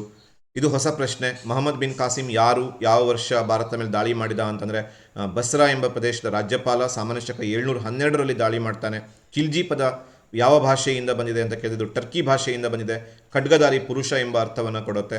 ಇಲ್ತಮಶ್ ನಿರ್ಮಿಸಿದ 2 ಮಸೀದಿಗಳು ಜಾಮಿ ಮಸೀದಿ ಮತ್ತು ಶಾಮ್ಸಿ ಈದ್ಗಾಗಳನ್ನು ಇಲ್ತಮಶ್ ನಿರ್ಮಿಸ್ತಾನೆ. ಫಿರೋಜ್ ಶಾ ನಿರ್ಮಿಸಿದ 2 ನಗರಗಳು ಫಿರೋಜಾಬಾದ್, ಫತೇಬಾದ್, ಹಿಸ್ಸಾರ್, ಜಾನ್ಪುರ್ ಇವುಗಳನ್ನೆಲ್ಲ ಫಿರೋಜ್ ಶಾ ನಿರ್ಮಿಸ್ತಾನೆ. ಇನ್ನು 2ನೇ ಅಧ್ಯಾಯಕ್ಕೆ ಬಂದರೆ 5.2 ಎರಡನೆಯ ಪಾಣಿಪತ್ ಯುದ್ಧ ಯಾರ್ಯಾರ ನಡುವೆ ನಡೆಯಿತು? ಅಕ್ಬರ್ ಮತ್ತು ಹೇಮು. ತುಂಬ ಇಂಪಾರ್ಟೆಂಟ್ ಪ್ರಶ್ನೆ. ಅಕ್ಬರ್ ಎಲ್ಲಿ ಯಾವಾಗ ಜನಿಸಿದ? 1542ರಲ್ಲಿ ಅಮರಕೋಟೆಯಲ್ಲಿ ಜನಿಸ್ತಾನೆ. ಅಕ್ಬರನ ಕಾಲದ ಇಬ್ಬರು ಪ್ರಸಿದ್ಧ ಇತಿಹಾಸಕಾರರು ಫಜಲ್ ಮತ್ತು ಅಬುಲ್ ಫಜಲ್ ಮತ್ತು ಬದೌನಿ. ಅಕ್ಬರನ ರಾಜಧಾನಿಗಳು ಯಾವ್ಯಾವುದು? ಫತೇಪುರ್ ಸಿಕ್ರಿ ಮತ್ತು ಆಗ್ರಾಗಳು. ತೋಡರಮಲ್ಲ ವರ್ಗೀಕರಿಸ್ತಾನೆ ಪೋಲಜ್, ಪರೌತಿ, ಚಚ್ಚರ್ ಮತ್ತು ಬಂಜರ್ಗಳನ್ನಾಗಿ. ಅಬುಲ್ ಫಜಲನ 2 ಕೃತಿಗಳನ್ನು ಬರೆಯಿರಿ, ಅಕ್ಬರ್ ನಾಮ ಮತ್ತು ಐನಿ ಅಕ್ಬರಿ. ಇದು ಕೂಡ ಬಹಳ ಇಂಪಾರ್ಟೆಂಟ್ ಆಗಿರುವಂಥ ಒಂದು ಪ್ರಶ್ನೆ ಅಂತ ನೋಡ್ತೀವಿ. ತಾಜ್ ಮಹಲನ್ನು ಕಟ್ಟಿಸಿದವರು ಯಾರು? ಅದು ಎಲ್ಲಿದೆ ಅಂತ ಕೇಳಿದ್ದಾರೆ. ತಾಜ್ ಮಹಲನ್ನು ಶಹಜಹಾನ್ ಕಟ್ಟಿಸ್ತಾನೆ, ಅದು ಆಗ್ರಾದಲ್ಲಿದೆ. ಮೊಘಲರ ಕಾಲದ ಇಬ್ಬರು ಪ್ರಸಿದ್ಧ ಸಂಗೀತಗಾರರು ತಾನ್ಸೇನ್, ರಾಮದಾಸ್, ಸೂರ್ದಾಸ್. ದೆಹಲಿಯಲ್ಲಿರುವ 2 ಪ್ರಸಿದ್ಧ ಮೊಘಲ್ ಸ್ಮಾರಕಗಳು ನೆನಪಲ್ಲಿ ಇಟ್ಕೊಂಡಿರಿ. ಏಕದಮ್ ಆಗಿ ಮೊಘಲರು ಅಂದುಕೂಡಲೇ ತಾಜ್ ಮಹಲನ್ನು ಬರೆಯೋಕ್ಕೆ ಹೋಗಿಬಿಡಿದು, ದೆಹಲಿಯಲ್ಲಿಲ್ಲ. ಕೆಂಪು ಕೋಟೆ, Diwani am, Diwani Khas ಇವುಗಳಿದ್ದಾವೆ. Diwani am, Diwani ಖಾಸ್ ನೆನಪಿಟ್ಕೋಬೋದು ನೀವು. ಅಕ್ಬರನ ತಂದೆ ಮತ್ತು ತಾಯಿಯನ್ನು ಹೆಸರಿಸಿ. ಹುಮಾಯೂನ್ ಮತ್ತು ಹಮಿದಾ ಬಾನು ಬೇಗಂ. ಅಕ್ಬರ್ನ ಸಾರ್ವಭೌಮತ್ವವನ್ನು ಒಪ್ಪಿಕೊಂಡ ಇಬ್ಬರು ರಜಪೂತ್ ರಾಜರು ರಾಮಚಂದ್ರ, ಕಾಲಿಂಜರ್ನ ರಾಮಚಂದ್ರ ಮತ್ತು ಸುರ್ಜನ್ ರಾಯ್ ಅಂತ ನೋಡ್ತೀವಿ. ಅಕ್ಬರ್ ನಿರ್ಮಿಸಿದ 2 ಸ್ಮಾರಕಗಳು. ಇಲ್ಲಿ ಕೂಡ ನೀವು ದಿವಾನಿ ಆಮ್, ದಿವಾನಿ ಖಾಸ್ ಬರೀಬೋದು. ಫತೇಪುರ್ ಸಿಕ್ರಿಯಲ್ಲಿ ಆತ ಕಟ್ಟಿಸ್ತಾನೆ. ಬುಲಂದ ದರ್ವಾಜ್, ಪಂಚಮಹಲ್, ಇಬಾದತ್ ಖಾನ ಇವೆಲ್ಲ ಬರೀಬೋದು. ಜಾಟ್ ಮತ್ತು ಸವಾರ್ ಎಂದರೇನು? ಇವೆರಡು ಮನ್ಸಬ್ದಾರಿ ಪದ್ಧತಿಯ 2 ಪ್ರಕಾರಗಳು. ಜಾಟ್ ಅಂತಂದರೆ ಮನ್ಸಬ್ದಾರ ನಿರ್ವಹಿಸಬೇಕಾದಂಥ ಸೈನಿಕರ ಸಂಖ್ಯೆ. ಸವಾರ್ ಅಂತಂದರೆ ಆತ ನಿರ್ವಹಿಸಬೇಕಾದಂಥ ಕುದುರೆ ಸವಾರರ ಸಂಖ್ಯೆ. ಇದನ್ನು ಗಮನದಲ್ಲಿ ಇಟ್ಕೊಂಡಿರಿ. 5.3ನೇ ಅಧ್ಯಾಯಕ್ಕೆ ಬರ್ತೀವಿ. ಶಿವಾಜಿ ಎಲ್ಲಿ ಜನಿಸಿದ? ಶಿವನೇರಿ ದುರ್ಗದಲ್ಲಿ. ಸಾಮಾನ್ಯ ಶಕ 1627, ಕೆಲವೊಮ್ಮೆ 1630, ಯಾವ್ದಾದ್ರು ಒಂದು ಬರೆದ್ರು ಸಾಕು ನೀವು. ಶಿವಾಜಿಯ ತಂದೆ ತಾಯಿ ಶಹಾಜಿ ಮತ್ತು ಜಿಜಾಬಾಯಿ. ಶಿವಾಜಿಯ ಮೇಲೆ ಪ್ರಭಾವ ಬೀರಿದವರು ಜಿಜಾಬಾಯಿ ಮತ್ತು ದಾದಾಜಿ ಕೊಂಡದೇವ. ಶಿವಾಜಿ 2 ಪ್ರಮುಖ ಕೋಟೆಗಳು ಚಿಕನ್, ಕೊಂಡಾನ್, ಪ್ರತಾಪಗಡ. ಪ್ರಮುಖ ತೆರಿಗೆಗಳು, ಇದು ತುಂಬ ಇಂಪಾರ್ಟೆಂಟ್ ಪ್ರಶ್ನೆ. ಚೌತ್ ಮತ್ತು ಸರ್ದೇಶ್ ಮುಖಿಗಳನ್ನು ಆತ ತೆರಿಗೆಯಾಗಿ ಸಂಗ್ರಹಿಸ್ತಾನೆ. ಶಿವಾಜಿಯ ಪಟ್ಟಾಭಿಷೇಕ ಎಲ್ಲಾಯಿತು? 1674ರಲ್ಲಿ ರಾಯ್ಗಢ್ನಲ್ಲಿ ಆಯಿತು. ಇದು ಹೊಸದಾಗಿ ಕೇಳಿರುವಂಥ ಪ್ರಶ್ನೆ, ತುಂಬ ಇಂಪಾರ್ಟೆಂಟ್ ಪ್ರಶ್ನೆ. ಸರ್ದೇಶ್ ಮುಖಿ ಎಂದರೇನು? ಇದನ್ನು ಕೂಡ ಹೊಸದಾಗಿ ಕೇಳಿದ್ದಾರೆ. ಶಿವಾಜಿಗೆ ರೈತರು ನೇರವಾಗಿ 10ನೇ 1 ಭಾಗವನ್ನು ತೆರಿಗೆಯಾಗಿ ಕೊಡ್ತಿದ್ರು. ಇದನ್ನು ಸರ್ದೇಶ್ ಮುಖಿ ಅಂತ ಹೇಳ್ತಾರೆ. ನೆರೆಹೊರೆಯ ರಾಜರುಗಳು 1/4 ತೆರಿಗೆಯನ್ನು ಕೊಡ್ತಾ ಇದ್ರು, ಅದು ಚೌತ್. 1/10 ತೆರಿಗೆ ಅಂತ ಬರೆದ್ರೂ ನಿಮಗೆ ಅಂಕಗಳು ಸಿಗತ್ತೆ. 1/10 ಬಂದರೆ ಅದು ಸರ್ದೇಶ್ ಮುಖಿ, 1/4 ಬಂದರೆ ಅದು ಚೌತ್. ಆಮೇಲೆ ಶಿವಾಜಿಯ ಮಂತ್ರಿಮಂಡಲದ ಇಬ್ಬರು ಅಷ್ಟಪ್ರಧಾನರು. ಅದರಲ್ಲಿ ನೀವು ಪೇಶ್ವೆ, ಸಚಿವ, ಮಂತ್ರಿ, ಸುಮಂತ, ಪಂಡಿತ್ ರಾವ್ ಹೀಗೆ ಬೇರೆ ಬೇರೆ ಬರೀಬೋದು. ಮತ್ತೆ ಕೇಳಿದ್ದಾರೆ ಶಿವಾಜಿ ಸಂಗ್ರಹಿಸಿದ 2 ತೆರಿಗೆಗಳು ಚೌತ್ ಮತ್ತು ಸರ್ದೇಶ್ ಮುಖಿ. 5.4ನೇ ಅಧ್ಯಾಯಕ್ಕೆ ಬಂದರೆ ಕೃಷ್ಣದೇವರಾಯನ ತಂದೆ ತಾಯಿ ಯಾರು ಅಂತ ಕೇಳಿದ್ದಾರೆ. ನರಸನಾಯಕ ಮತ್ತು ನಾಗಲಾದೇವಿ. ಕೃಷ್ಣದೇವರಾಯನ ಆಸ್ಥಾನಕ್ಕೆ ನೀಡಿದ ಪೋರ್ಚುಗೀಸ್ ಪ್ರವಾಸಿಗರನ್ನು ಹೆಸರಿಸಿ ಅಂತ ಕೇಳಿದ್ದಾರೆ. ಫಯಾಸ್ ಮತ್ತು ಬಾರ್ಬೋಸಾ. ಡೊಮಿಂಗೋ ಫಯಾಸ್ ಮತ್ತು ಡ್ಯುರೆಟ್ ಬಾರ್ಬೋಸಾ ಇವರು ಕೃಷ್ಣದೇವರಾಯನ ಆಸ್ಥಾನಕ್ಕೆ ಭೇಟಿ ಕೊಟ್ಟ ಪೋರ್ಚುಗೀಸ್ ಪ್ರವಾಸಿಗರು. ಇದು ಹೊಸ ಕ್ವಶನ್, ಸ್ವಲ್ಪ ಟಫ್ ಆಗಿರುವಂಥ ಪ್ರಶ್ನೆ, ನೆನಪಲ್ಲಿ ಇಟ್ಕೊಂಡಿರಿ. ಬಾರ್ಬೋಸಾ ಮತ್ತು ಫಯಾಸ್ನ ಹೆಸರು ನೆನಪಿಟ್ಕೊಳ್ಳಿ. ಆಮೇಲೆ ವಿಜಯನಗರ ರಾಜ್ಯವನ್ನು ಆಳಿದ 2 ಮನೆತನಗಳು ಸಂಗಮ, ಸಾಳ್ವ, ತುಳುವ, ಅರವೀಡು. ಇದನ್ನು ಬರೀಬೋದು. ಕೆಳದಿ ನಾಯಕರು ಸ್ಥಾಪಕರು ಚೌಡಪ್ಪ ಮತ್ತು ಭದ್ರಪ್ಪ. ಶಿವಪ್ಪ ನಾಯಕನ ಶಿಸ್ತು ಪ್ರಕಾರ ಭೂಮಿಯ 2 ವರ್ಗಗಳು ಆತ ವರ್ಗೀಕರಿಸ್ತಾನೆ. ಉತ್ತಮ, ಮಧ್ಯಮ, ಕನಿಷ್ಠ, ಅಧಮ, ಅಧಮಾಧಮ. ತಾಳಿಕೋಟೆ ಕದನ ಯಾರ ನಡುವೆ ನಡೆಯಿತು? ವಿಜಯನಗರ ಮತ್ತು ಶಾಹಿ ಸುಲ್ತಾನರ ನಡುವೆ ನಡೀತು ಅಂತ ನೋಡ್ತೀವಿ. ಕನಕದಾಸರ 2 ಕೃತಿಗಳನ್ನು ಹೆಸರಿಸಿ. ಕನಕದಾಸರು ಮೋಹನ ತರಂಗಿಣಿಯನ್ನು ಬರೀತಾರೆ, ನಳ ಚರಿತ್ರೆಯನ್ನು ಬರೀತಾರೆ, ಹರಿಭಕ್ತಿ ಸಾರವನ್ನು ಬರೀತಾರೆ, ರಾಮಧಾನ್ಯ ಚರಿತ್ರೆಯನ್ನು ಬರೀತಾರೆ. ಯಾವುದಾದ್ರು 2. ವಿಜಯನಗರ ಕಾಲದ 2 ಧಾರ್ಮಿಕ ಹಬ್ಬಗಳನ್ನು ಹೆಸರಿಸಿ ಅಂತ ಕೇಳಿದ್ದಾರೆ. ಹೋಳಿ ಮತ್ತು ದೀಪಾವಳಿ. ಈ ಹಬ್ಬವನ್ನು ಬಹಳ ವಿಜೃಂಭಣೆಯಿಂದ ಆಚರಿಸ್ತಾ ಇದ್ದವರು ವಿಜಯನಗರ. ಹೋಳಿ ಮತ್ತು ದೀಪಾವಳಿ ನೆನಪಲ್ಲಿ ಇಟ್ಕೊಂಡಿರಿ. ಮೈಸೂರು ಒಡೆಯರ ಮನೆತನ ಸ್ಥಾಪಕರು ಯದುರಾಯ ಮತ್ತು ಕೃಷ್ಣರಾಯ. ಚಿಕ್ಕದೇವರಾಯ ಒಡೆಯರ 2 ಸಾಹಿತ್ಯ ಕೃತಿಗಳು ಚಿಕ್ಕದೇವರಾಯ ಭಿನ್ನಪಂ ಮತ್ತು ಗೀತಗೋಪಾಲ. ವಿಜಯನಗರ ಸಾಮ್ರಾಜ್ಯ ಸ್ಥಾಪಕರು ಹರಿಹರ ಮತ್ತು ಬುಕ್ಕರಾಯ. ಕೃಷ್ಣದೇವರಾಯನ 2 ಕೃತಿಗಳು ಜಾಂಬವತಿ ಕಲ್ಯಾಣ, ಉಷಾ ಪರಿಣಯ, ಆಮುಕ್ತ ಮಾಲದ. ಕೃಷ್ಣದೇವರಾಯನ 2 ಬಿರುದುಗಳನ್ನು ಹೆಸರಿಸಿ. ಯವನ ರಾಜ್ಯ ಪ್ರತಿಷ್ಠಾಪನಾಚಾರ್ಯ, ಕನ್ನಡ ರಾಜ ರಮಾರಮಣ, ಕವಿ ಪುಂಗವ ಇವೆಲ್ಲ ಬಿರುದುಗಳಿದ್ವು. ಮನುಚರಿತಮು ಕೃತಿಯನ್ನು ಬರೆದವರು ಯಾರು? ಅಲಸಾನಿ ಪೆದ್ದಣ್ಣ. ಅವನ ಬಿರುದು ಆಂಧ್ರ ಕವಿತಾ ಪಿತಾಮಹ. ಚಿಕ್ಕದೇವರಾಯ ಒಡೆಯರ 2 ಬಿರುದುಗಳು: ನವಕೋಟಿ ನಾರಾಯಣ, ಕರ್ನಾಟಕ ಚಕ್ರವರ್ತಿ, ಅಪ್ರತಿಮ ವೀರ. ಕನ್ನಡದ ಪ್ರಥಮ ನಾಟಕ ಯಾವುದು ಅಂತ ಕೇಳಿದ್ದಾರೆ. ಮಿತ್ರವಿಂದ ಗೋವಿಂದ. ಬರೆದವರು ಸಿಂಗಾರಾರ್ಯ. ಹದಿಬದೆ ಧರ್ಮ ಬರೆದವರು ಸಂಚಿ ಹೊನ್ನಮ್ಮ. ಪ್ರೋತ್ಸಾಹಿಸಿದವರು ಚಿಕ್ಕದೇವರಾಯ ಒಡೆಯರ್. ಶಿವಪ್ಪ ನಾಯಕ ಯಾರು? ಕೆಳದಿ ಕೇರಿಗಳ ಪ್ರಸಿದ್ಧ ರಾಜ. ಶಿಸ್ತು ಎಂಬಂತಹ ಒಂದು ಕಂದಾಯಕ್ಕೆ ಆತ ಹೆಸರಾಗಿದ್ದ. ವಿಜಯನಗರ ಸಾಮ್ರಾಜ್ಯದ 2 ರಾಜಧಾನಿಗಳನ್ನು ಹೆಸರಿಸಿ ಅಂತ ಕೇಳಿದರೆ. ಹಂಪಿ ಮತ್ತು ಆನೆಗೊಂದಿ. ಆನೆಗೊಂದಿ ಆರಂಭದ ರಾಜಧಾನಿ. ಸಂಗಮ ಸಹೋದರರು ಹರಿಹರ ಮತ್ತು ಬುಕ್ಕರಾಯ. ಕೃಷ್ಣದೇವರಾಯನ ತಂದೆ ತಾಯಿ ಆಗಲೇ ರಿಪೀಟ್ ಆಗಿದೆ. ನರಸನಾಯಕ, ನಾಗಲಾದೇವಿ. ವಿಜಯನಗರ ಕಾಲದ 2 ಶಿಕ್ಷಣ ಕೇಂದ್ರಗಳನ್ನು ಹೆಸರಿಸಿ. ಇದು ಹೊಸ ಪ್ರಶ್ನೆ. ಹಂಪಿ ಮತ್ತು ಶೃಂಗೇರಿಗಳನ್ನು ನೀವು ಬರೀಬಹುದು. ವಿಜಯನಗರ ಕಾಲದ 2 ವಾಸ್ತುಶಿಲ್ಪ ಕೇಂದ್ರಗಳು ಹಂಪಿ ಮತ್ತು ಲೇಪಾಕ್ಷಿ. ಕೆಳದಿ ನಾಯಕರು ಚೌಡಪ್ಪ, ಭದ್ರಪ್ಪ, ವಿದುರಾಯ, ಕೃಷ್ಣರಾಯ ಆಗಲೇ ಬಂದಿರುವಂಥದ್ದು. ಇನ್ನು ಮಧ್ಯಯುಗದ ಕೊನೆಯ ಪಾಠದಲ್ಲಿ 5ನೇ ಅಧ್ಯಾಯದ 5ನೇ ಉಪಘಟಕದಲ್ಲಿದ್ದೀವಿ. ಬಹಮನಿ ಸುಲ್ತಾನರ ಪ್ರಮುಖ ಸ್ಮಾರಕಗಳು ಯಾವ್ಯಾವುದು ಅಂತ ಕೇಳಿದ್ದಾರೆ. ಮಹಮ್ಮದ್ ಗವಾನ್ ಕಟ್ಟಿಸಿದಂತಹ ಮದರಸ, ಜನತಾ ಮಹಲನ್ನು ಬರೀಬಹುದು. ಆಮೇಲೆ ಗುಲ್ಬರ್ಗಾದ ಜಾಮಿಯಾ ಮಸೀದಿಯನ್ನು ಬರೀಬಹುದು. ಮಹಮ್ಮದ್ ಗವಾನ್ನ ಕೃತಿಗಳು ರಿಯಾಜುಲ್ ಇನ್ಶಾ ಮತ್ತು ಮಂಜಿಲ್ ಉಲ್ ಇನ್ಶಾ. 2ನೇ ಇಬ್ರಾಹಿಂ ಆದಿಲ್ ಶಾ ಏನನ್ನು ಕಟ್ಟಿಸ್ತಾನೆ? ಆತ ಇಬ್ರಾಹಿಂ ರೋಜಾವನ್ನು ಕಟ್ಟಿಸ್ತಾನೆ. ಮೆಹತರ್ ಮಹಲನ್ನು ಕಟ್ಟಿಸ್ತಾನೆ. ಇವುಗಳನ್ನು ಬರೀಬಹುದು. ಇಂಡೋ ಇಸ್ಲಾಮಿಕ್ ಶೈಲಿ ಆಗಲೇ ಏನು ದೆಹಲಿ ಸುಲ್ತಾನರ ಮತ್ತು ಮೊಘಲರ ವಾಸ್ತುಶಿಲ್ಪ ಶೈಲಿ. ಅದೇ ಥರ ಇಂಡೋ ಇಸ್ಲಾಮಿಕ್ ಶೈಲಿ, ಕಮಾನುಗಳು, ಗುಮ್ಮಟಗಳು, ಮಿನಾರ್ಗಳು, ಬೃಹದಾಕಾರದ ಹೆಬ್ಬಾಗಿಲು. ಫೆರಿಸ್ತಾ ಯಾರು ಅಂತ ಕೇಳಿದ್ದಾರೆ. ಫೆರಿಸ್ತಾನ ಬಗ್ಗೆ ಬರೆಯುವಾಗ ನೀವು ನೆನಪಲ್ಲಿಟ್ಕೊಂಡಿರಿ, ಆದಿಲ್ ಶಾಹಿಗಳ ಕಾಲದ ಒಬ್ಬ ಪ್ರಮುಖ ಇತಿಹಾಸಕಾರ ಫೆರಿಸ್ತಾ. ಅವನ ಕೃತಿ ನೆನಪಿಟ್ಕೊಳ್ಳಿಕ್ಕೆ ಈಸಿ, ತಾರೀಖ್ ಇ ಫೆರಿಸ್ತಾ. ಫೆರಿಸ್ತಾನ ಹೆಸರಲ್ಲೇ ಇದೆ. ಆತ ಪ್ರಸಿದ್ಧ ಇತಿಹಾಸಕಾರ, ಆದಿಲ್ ಶಾಹಿಗಳ ಕಾಲದಲ್ಲಿ ಇದ್ದವನು. ದಕ್ಷಿಣ ಭಾರತ ತಾಜ್ ಮಹಲ್ ಎಂದು ಯಾವ ಕಟ್ಟಡವನ್ನು ಕರೀತಾರೆ? ಇಬ್ರಾಹಿಂ ರೋಜಾವನ್ನು ಕರೀತಾರೆ. 2ನೇ ಇಬ್ರಾಹಿಂ ಆದಿಲ್ ಶಾ ಕಟ್ಟಿಸ್ತಾನೆ. ಸ್ವಾತಂತ್ರ್ಯ ಘೋಷಿಸಿಕೊಂಡ 2 ಶಾಹಿ ಸುಲ್ತಾನರನ್ನು ಬರೀರಿ ಅಂತ ಹೇಳಿದ್ದಾರೆ. ಬಿಜಾಪುರದ ಆದಿಲ್ ಶಾಹಿಗಳು, ಗೋಲ್ಕೊಂಡದ ಕುತುಬ್ ಶಾಹಿಗಳು, ಬೀದರ್ನ ಬರೀದ್ ಶಾಹಿಗಳು, ಬಿರಾರ್ನ ಇಮ್ಮಾದ್ ಶಾಹಿಗಳು. ಹೀಗೆ ನಾವು ಬರೀಲಿಕ್ಕೆ ಸಾಧ್ಯ ಇದೆ. ಇನ್ನು ಈ ಪಾಠದಲ್ಲಿ ಬಹಮನಿ ಮನೆತನದ ರಾಜಧಾನಿಗಳು ಗುಲ್ಬರ್ಗಾ ಮತ್ತು ಬೀದರ್. ಗುಲ್ಬರ್ಗಾ ಮೊದಲ ರಾಜಧಾನಿ, ಬೀದರ್ ಆಮೇಲಿನ ರಾಜಧಾನಿ, ಜನಪ್ರಿಯ ರಾಜಧಾನಿ. ಮಹಮ್ಮದ್ ಗವಾನ್ ಯಾರು? ಅವನು ಬಹಮನಿಗಳ ಪ್ರಸಿದ್ಧ ಮಂತ್ರಿ. ಬೀದರ್ನಲ್ಲಿ ಮದರಸ ನಿರ್ಮಿಸಿದ. ಹಜರತ್ ಖ್ವಾಜಾ ಬಂದೆ ನವಾಜ್ ಅವನೊಬ್ಬ ಸೂಫಿ ಸಂತ. ಅವನ ದರ್ಗಾ ಗುಲ್ಬರ್ಗಾದಲ್ಲಿದೆ ಅಂತ ನೋಡ್ತೀವಿ. ಗೋಳಗುಮ್ಮಟ ಎಲ್ಲಿದೆ? ಬಿಜಾಪುರದಲ್ಲಿದೆ. ಕಟ್ಟಿಸಿದವರು ಯಾರು ಅಂತ ಕೇಳಿದರೆ ಮಹಮ್ಮದ್ ಆದಿಲ್ ಶಾ ಕಟ್ಟಿಸ್ತಾನೆ. ಬಿಜಾಪುರದ ಆದಿಲ್ ಶಾಹಿಗಳ 2 ಸ್ಮಾರಕಗಳು ಗೋಳಗುಮ್ಮಟ ಮತ್ತು ಇಬ್ರಾಹಿಂ ರೋಜಾ. ಆದಿಲ್ ಶಾಹಿ ಕಾಲದ 2 ಪ್ರಮುಖ ಇತಿಹಾಸಕಾರರು ಮುಲ್ಲಾ ನಸ್ರತಿ ಮತ್ತು ಫೆರಿಸ್ತಾ. ಹೀಗೆ ನೀವು 5.1ರಿಂದ 5.5ರವರೆಗೆ ಅಷ್ಟೇನೂ ಹೆಚ್ಚು ಪ್ರಶ್ನೆಗಳಿಲ್ಲ. ಪ್ರಾಚೀನ ಯುಗಕ್ಕೆ ಹೋಲಿಸಿದರೆ ಇಲ್ಲಿಂದ ನಿಮಗೆ 2 ಪ್ರಶ್ನೆ ಸಿಗತ್ತೆ. ಅಲ್ಲಿಗೆ ಮತ್ತೊಮ್ಮೆ ಹೇಳ್ತಿದ್ದೀನಿ, 1, 2, 3, 6, 5.1, 5.2, 5.3, 5.4, 5.5 ದಟ್ ಈಕ್ವಲ್ಸ್ 8. 8 ಈಕ್ವಲ್ಸ್ 16. ಅಲ್ಲಿಗೆ ನೀವು 2 ಅಂಕದ ಪೂರ್ಣವನ್ನು ಮಾಡ್ಬೋದು. ಇನ್ನು ಕೊನೆಯದಾಗಿ ಒಂದು ಅವಕಾಶ ಇದೆ. 7.1ರಿಂದ 7.7ರವರೆಗೆ ನೋಡಿಕೊಂಡ್ರೆ ನಿಮಗೆ ಅಲ್ಲಿ 3 ಪ್ರಶ್ನೆಗಳು ಸಿಗತ್ತೆ, 1 ಎಕ್ಸ್ಟ್ರಾ ಪ್ರಶ್ನೆ. ಅಲ್ಲಿಗೆ ನೀವು ಇದನ್ನು ಕೂಡ ಟ್ರೈ ಮಾಡ್ಬೋದು. 1, 2, 3, 6ರ ಜೊತೆಗೆ 7.1ನಿಂದ 7.7ವರೆಗೂ ನೋಡ್ಕೋಬಹುದು. ಹಾಗಾದರೆ ನಾವು ಹೆಚ್ಚು ಸಮಯ ವ್ಯರ್ಥ ಮಾಡದೆ ಶುರು ಮಾಡೋಣ. ಬಿಜಾಪುರದ ಆದಿಲ್ ಶಾಹಿಗಳಿಂದ ಗೋವಾವನ್ನು ಯಾರು ಎಷ್ಟರಲ್ಲಿ ವಶಪಡಿಸಿಕೊಂಡ್ರು? ಅಲ್ಬುಕರ್ಕ್ 1510ರಲ್ಲಿ. ಪೋರ್ಚುಗೀಸರ 2 ವ್ಯಾಪಾರ ಕೇಂದ್ರಗಳು ಗೋವಾ, ದಿಯು, ದಮನ್, ಸಾಲ್ಸೆಟ್, ಬೆಸಿನ್. ಪೋರ್ಚುಗೀಸರ ಅವನತಿಗೆ ಏನು ಕಾರಣ? ಅವರು ಬ್ರಿಟಿಷರನ್ನು ಎದುರಿಸಬೇಕಾಗಿತ್ತು. ಅವರು ಭ್ರಷ್ಟರಾಗಿದ್ದರು, ಅದಕ್ಷರಾಗಿದ್ದರು, ಮರಾಠರು ಪ್ರಾಬಲ್ಯಗೊಂಡರು. ಆಮೇಲೆ ಪೋರ್ಚುಗೀಸರ ಮತಾಂಧ ಧಾರ್ಮಿಕ ನೀತಿ, ವಿಜಯನಗರದ ಅವನತಿ, ಇವೆಲ್ಲ ನೋಡ್ತೀವಿ. ಭಾರತದಲ್ಲಿ ಡಚ್ಚರ 2 ವ್ಯಾಪಾರ ಕೇಂದ್ರಗಳು ಪುಲಿಕಾಟ್, ಮಚಲಿಪಟ್ಟಣ್, ಮಾಹೆ, ನಾಗಪಟ್ಟಣ್. ಈ ವ್ಯಾಪಾರ ಕೇಂದ್ರಗಳ ಕಡೆ ಗಮನ ಇರಲಿ. ಪೋರ್ಚುಗೀಸರ ವ್ಯಾಪಾರ ಕೇಂದ್ರಗಳು ಮತ್ತು ಅದರ ಕ್ಯಾಪಿಟಲ್ ನೆನಪಿರಲಿ. ಗೋವಾ, ದಿಯು, ದಮನ್ ಅಂದ್ಕೂಡಲೇ ಪೋರ್ಚುಗೀಸರು. ಪುಲಿಕಾಟ್, ಮಚಲಿಪಟ್ಟಣ, ಮಾಹೆ, ನಾಗಪಟ್ಟಣ. ಈ ಮಚಲಿಪಟ್ಟಣ ಮತ್ತು ಮಾಹೆಯನ್ನು ಕರೆಕ್ಟಾಗಿ ನೆನಪಿಟ್ಕೊಳ್ಳಿ. ಇದು ಫ್ರೆಂಚರ ವ್ಯಾಪಾರ ಕೇಂದ್ರಗಳು ಕೂಡ ಹೌದು. ನಾವಿಲ್ಲಿ ಗಮನಿಸ್ತಾ ಇದ್ದೀವಿ. ಪಾಂಡಿಚೇರಿ ರಾಜಧಾನಿ, ಮಾಹೆ, ಮಚಲಿಪಟ್ಟಣ್. ಪ್ಲಾಸಿ ಕದನ ಯಾರ್ಯಾರ ನಡುವೆ ನಡೆಯಿತು? ತುಂಬ ಸಲ ಕೇಳಿದ ಪ್ರಶ್ನೆ. ಸಿರಾಜುದ್ದೌಲ್ ಮತ್ತು ರಾಬರ್ಟ್ ಕ್ಲೈವ್ ಅಥವಾ ಬ್ರಿಟಿಷ್ ನಡುವೆ ನಡೆಯಿತು.